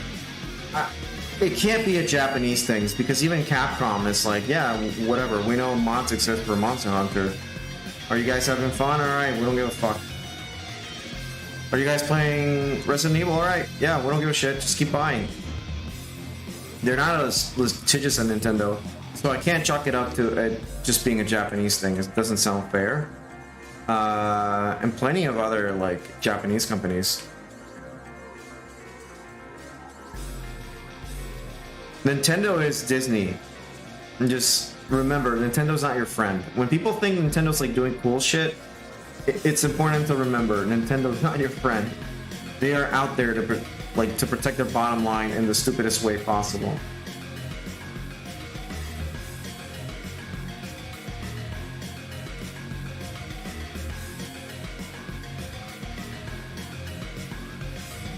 Did you see Capcom was going after the RE4? Really? Then I'll eat my own words.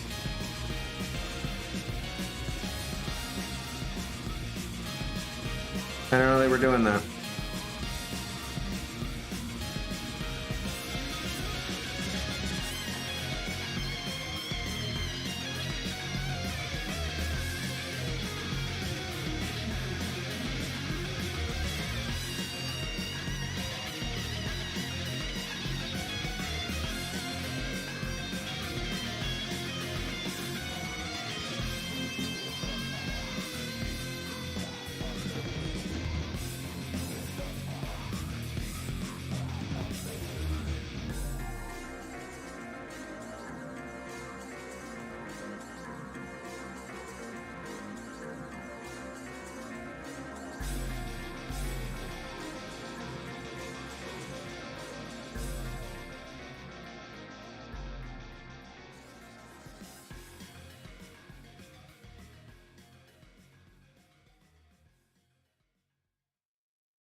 I was having a talk with some of my friends earlier today about I don't know if any of you are familiar with Cat or Cat or whatever. They made a video about like soul versus soulless, comparing the old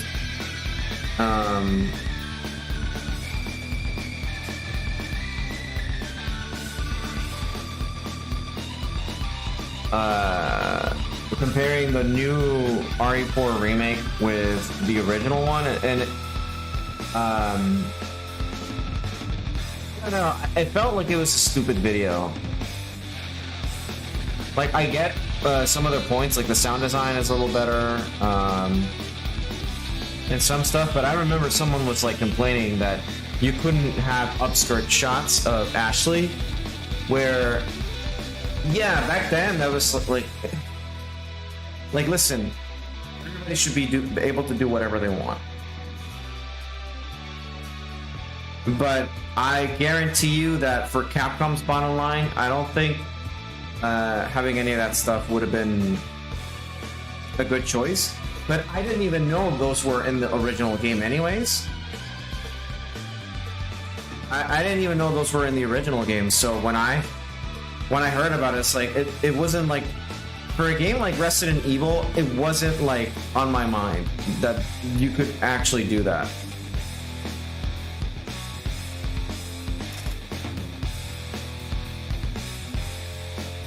Because I was more focused on the game.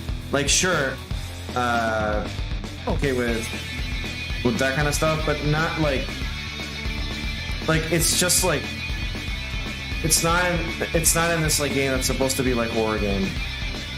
I don't know. Someone was very upset about it, and it was just like, I mean, it's. I'm sure it wasn't an easy decision because they wanted to be as faithful as possible, but I don't fucking know. I mean, what do I know?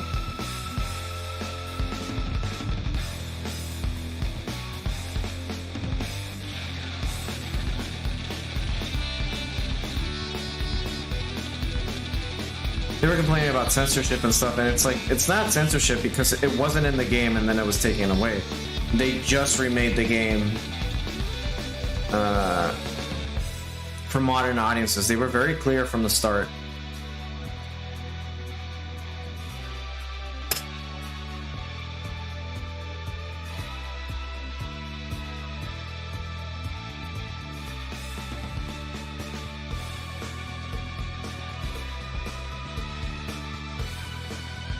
Though I don't like the idea that everything has to be for everybody.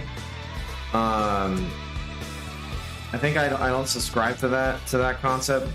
I feel like certain things are just not meant for everybody. So like, it's like when people complain about the difficulty of the Souls games, or like any game from Software.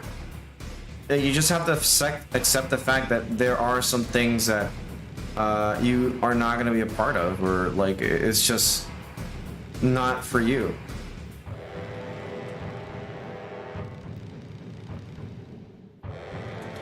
But we all, like, everybody wants a piece of the pie. It's like, no, that's not how things work. There are some things where like you're just sadly not going to be a part of, and you should be okay with that.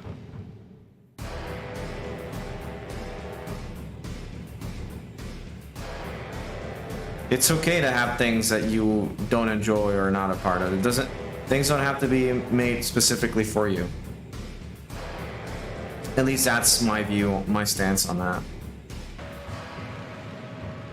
Like, if you go into a game that is made by someone who's done something like Nier Automata with like 2B's butt that has so many polygons, and you're expecting to have like you complain about fan service, you're an idiot.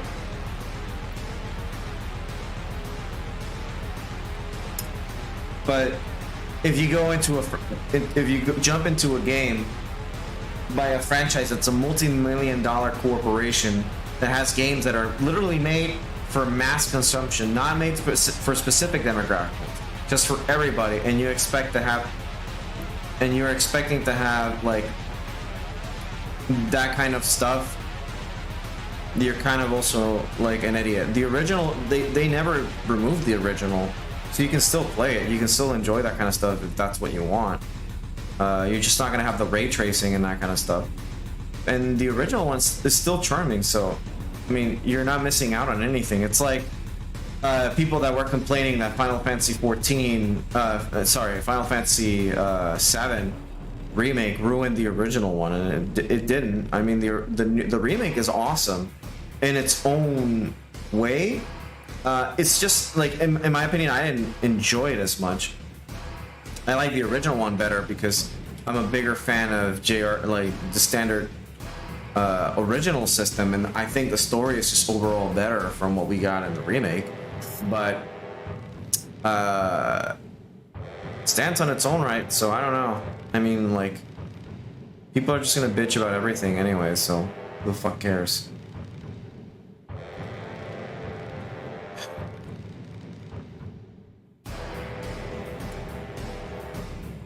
Actually,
all right, let's see here.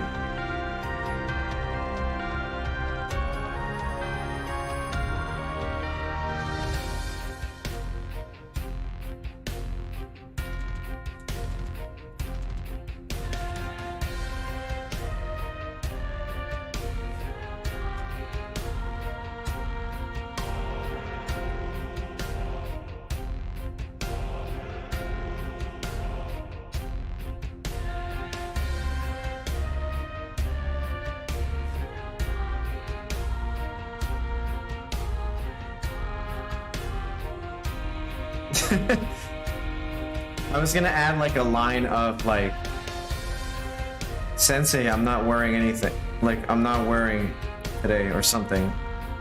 And then adding on a, why? I don't know. Like a joke about like laundry's dirty, so she has to wash it. Because this is literally what this cutscene is too. You get there, it's like, why are you wearing a bunny suit? And she's like, oh, I didn't have anything to wear because my laundry's dirty, so I'm washing it.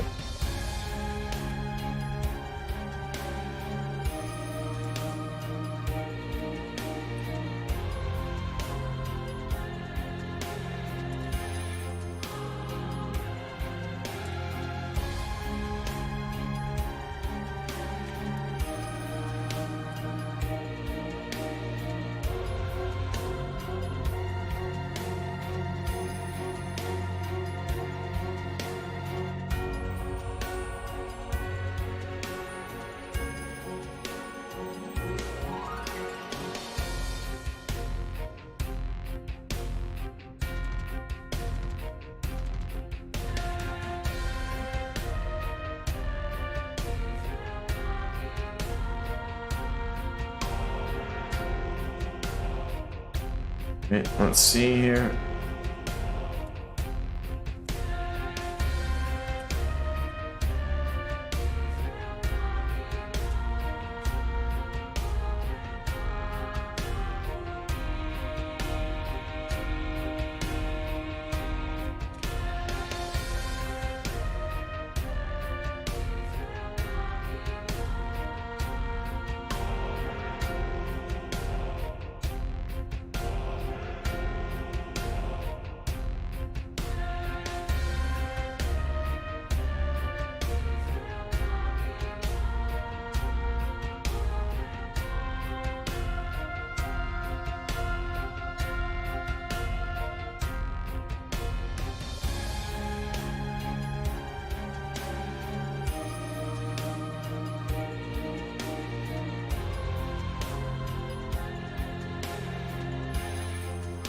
Right, let's see.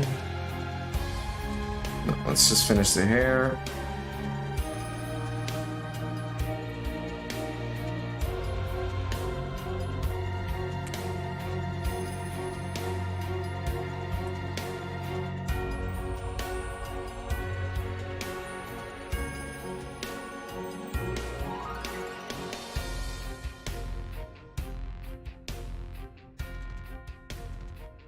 Oh, segs.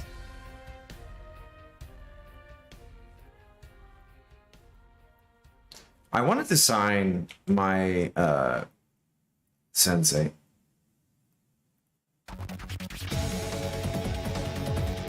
Because I've seen a lot of different artists drawing their own.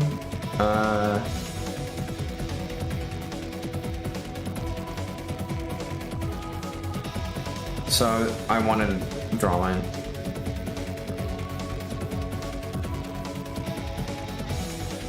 I'll see if like one of these days I sit down and do it.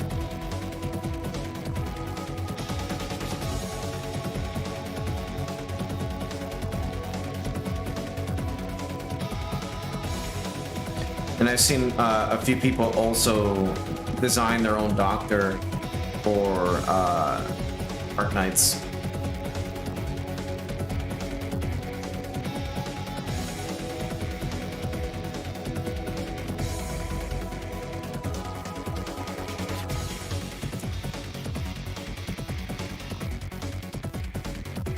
Doctor.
It's a little brighter.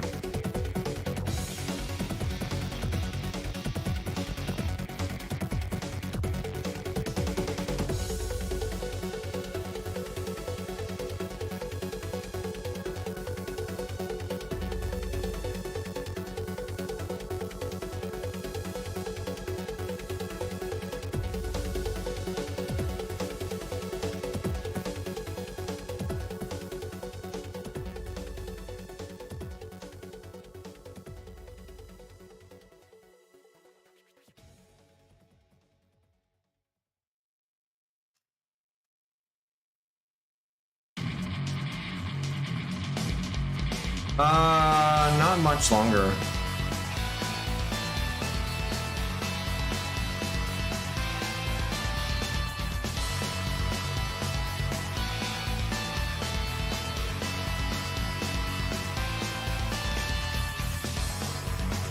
I'm almost done. Just a few effects and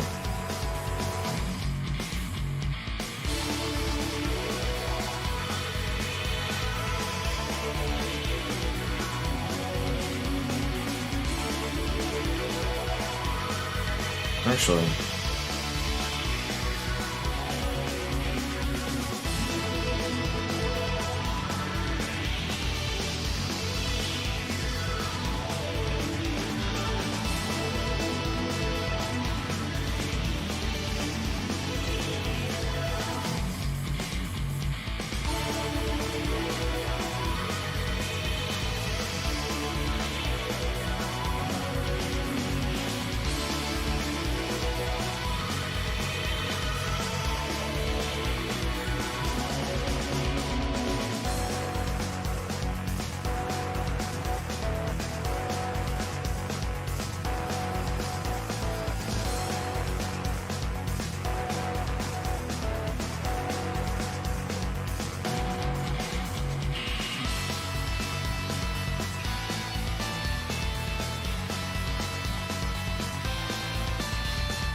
Okay. Let's color these things. Oh shit.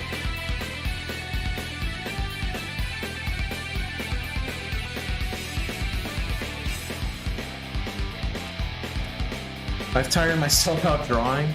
I mean, that's fine. Did you have fun? No? Let's just be... Come on here.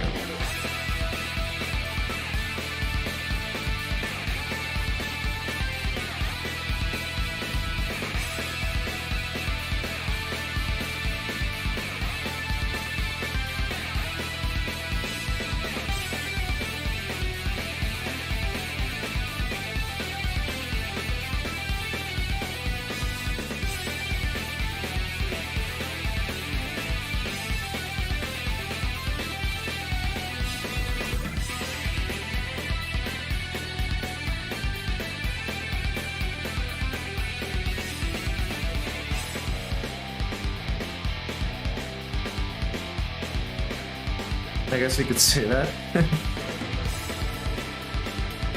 Oh, that's good.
Had to pause halfway through.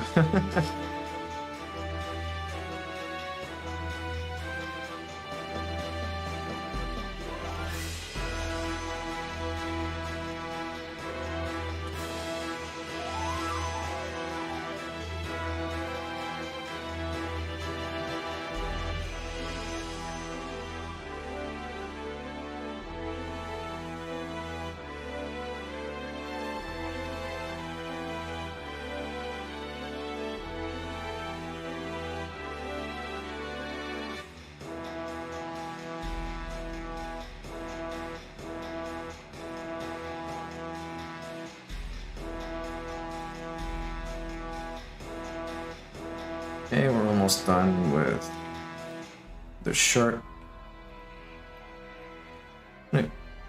Keep it simple.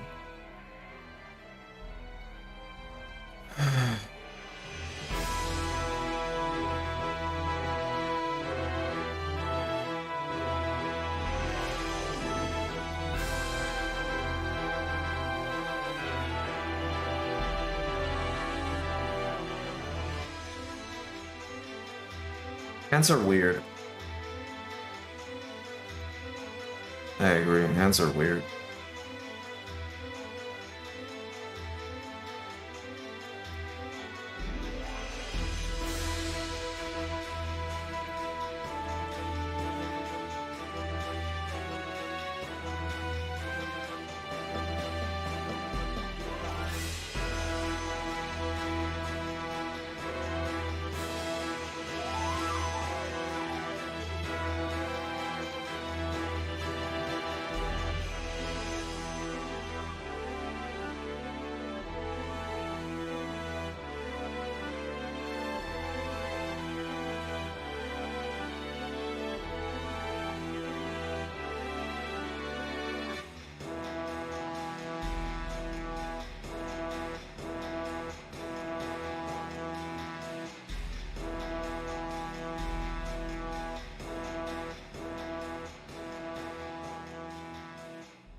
All right.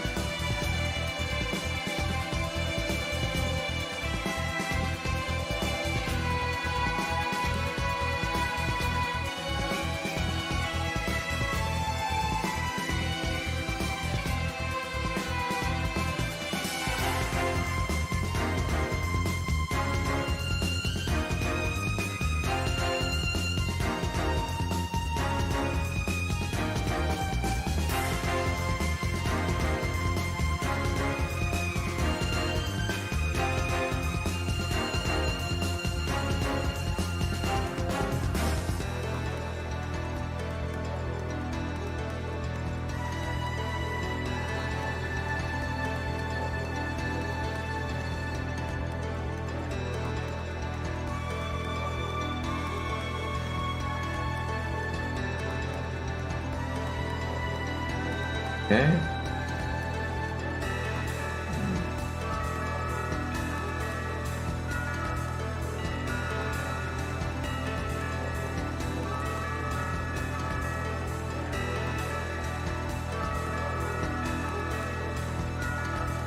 Just missing a few details.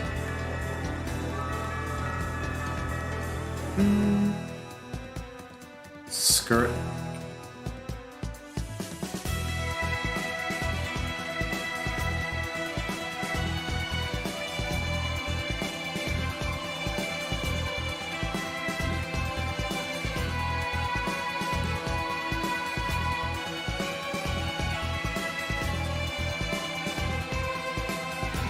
Thankfully, this one's simple.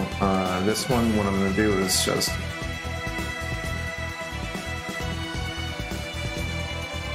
dark.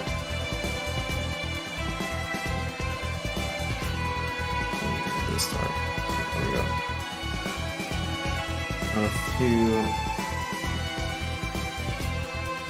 of these strokes. Add a bit of this color here. There.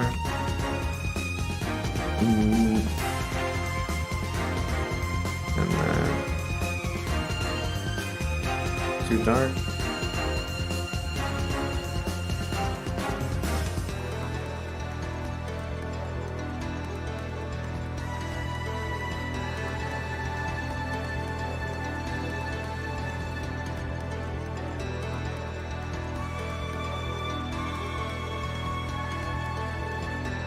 See here.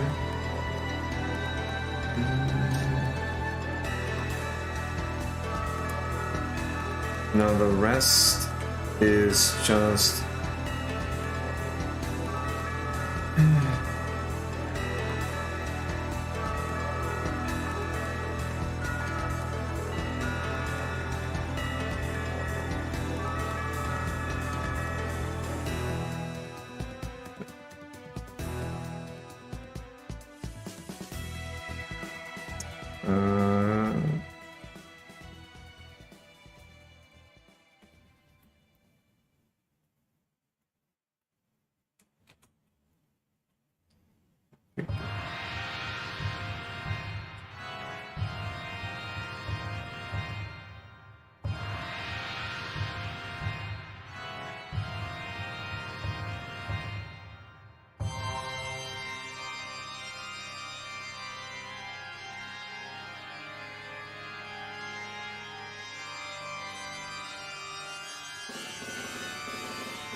I saw hearts pop up.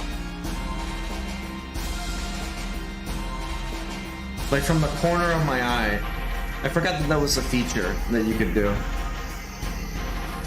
Or like a new feature where people do the heart thing. Thank you.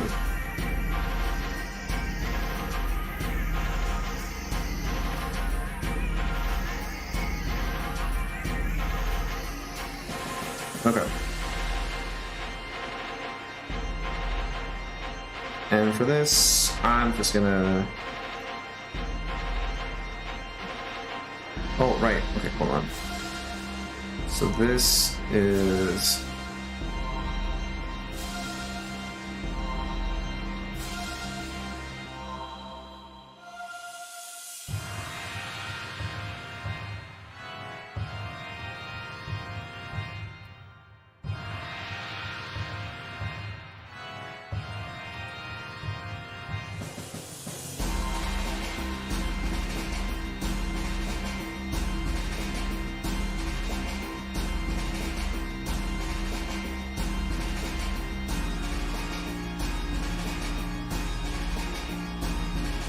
Okay, last part of her clothing. Pretty much this. And what they do... No, Shin Megami Tensei 4.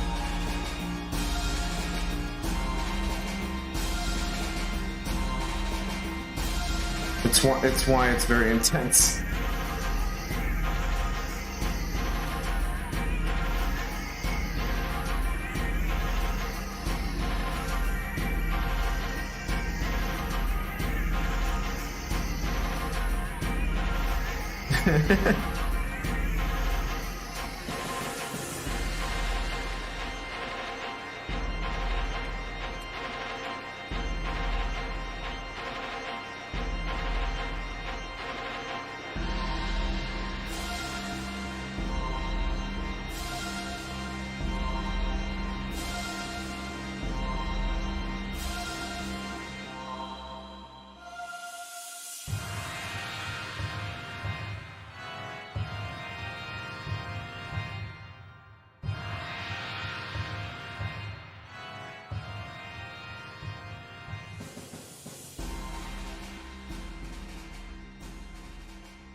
On guard, fuck boy.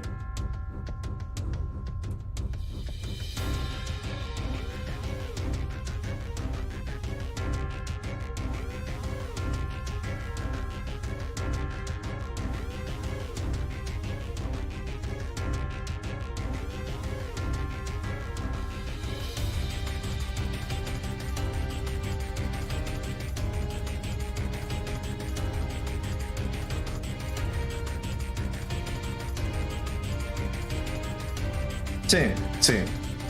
No, but it's the Shin Megami Tensei soundtrack. Okay, she's done.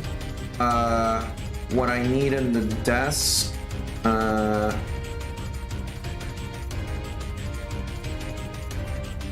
Just add the wood color.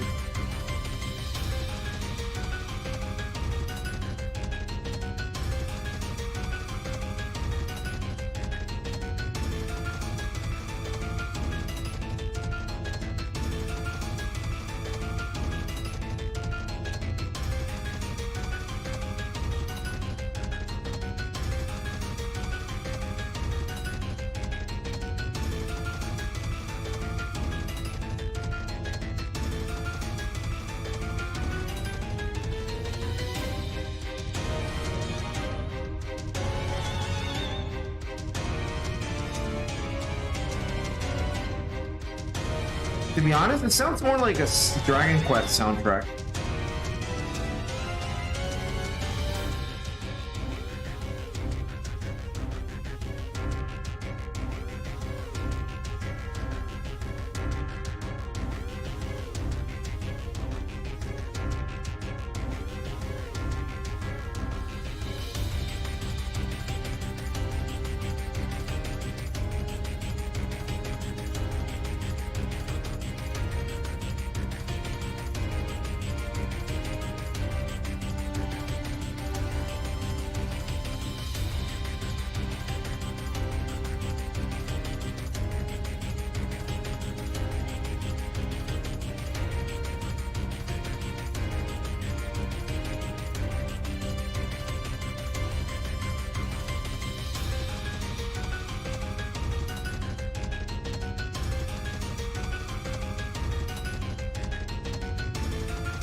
Ah, yeah.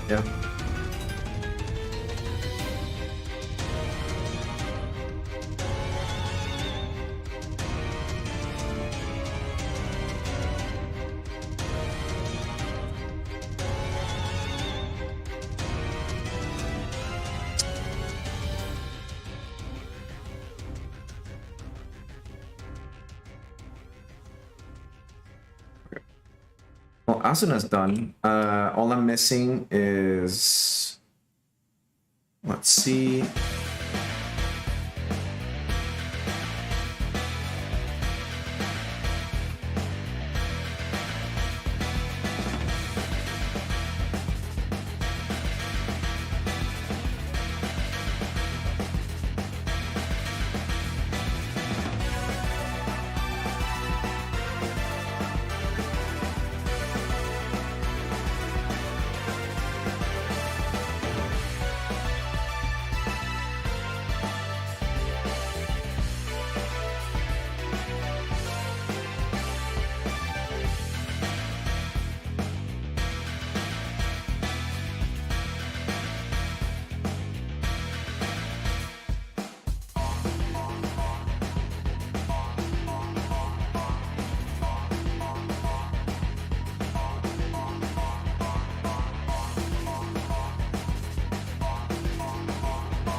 It stop?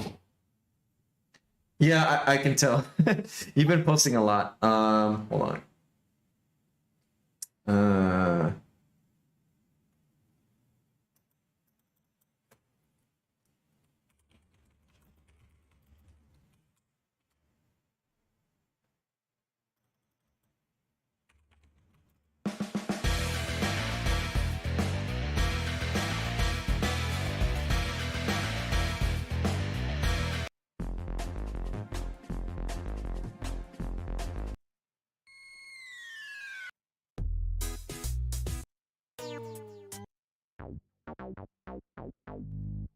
Let's go for some Pizza Tower OST.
It was a good pencil.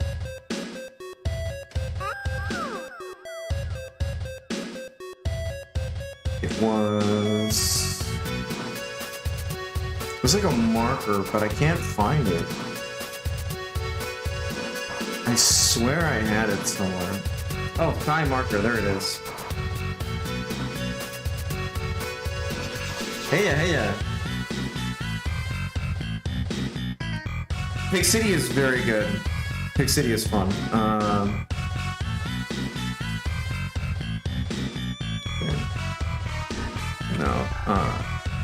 Yeah, this one needs a little bit of work. So, hold on.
Alright, time to add the final details. Let's see here.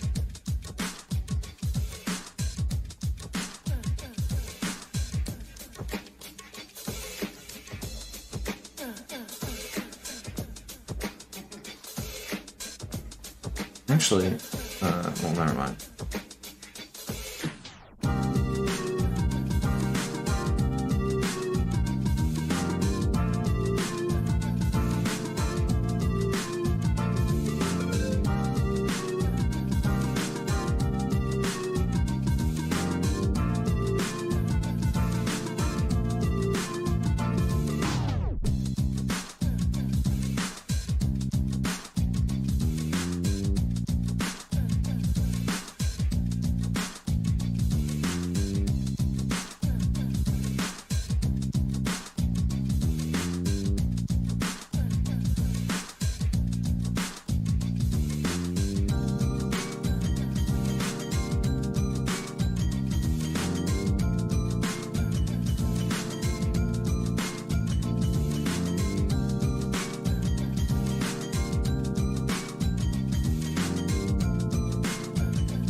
I have played Earthbound 3.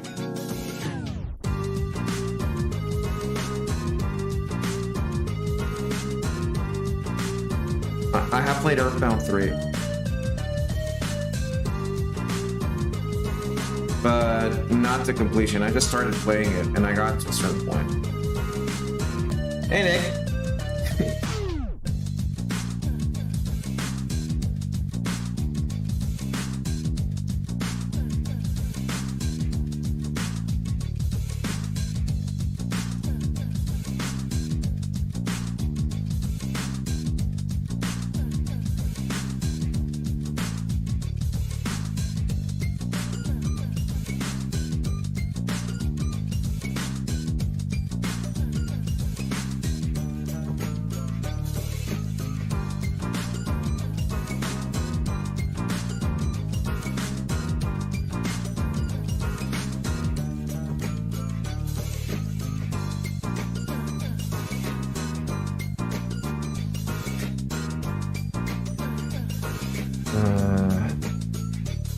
supply. I think color doesn't matter, I can switch it up.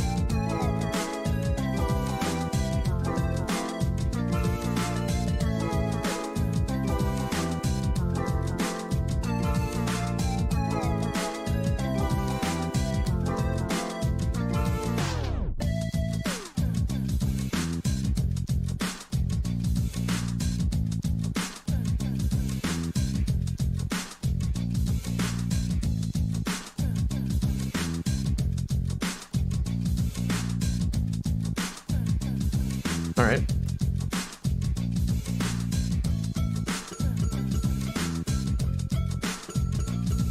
Yeah, that could be. I could play the original Earthbound. No, the next RPG I play is probably gonna be Golden Sun, I think.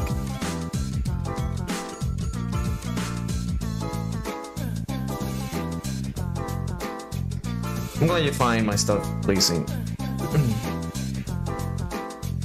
All right, this is done.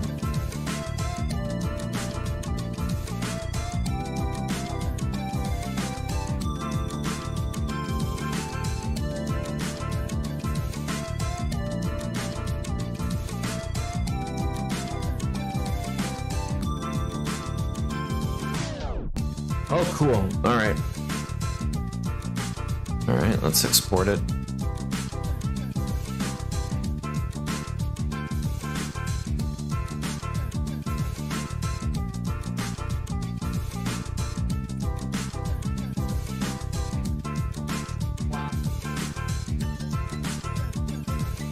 Godly bye. All right, perfect. All right, guys. That's kind of it for me. Tomorrow we're gonna have Yakuza 0, so be ready for that if time is forgiving. So that's what's gonna happen, and then I'll see from tomorrow. So thanks for everyone for hanging out. Let me walk y'all out. All right, everybody. Peace.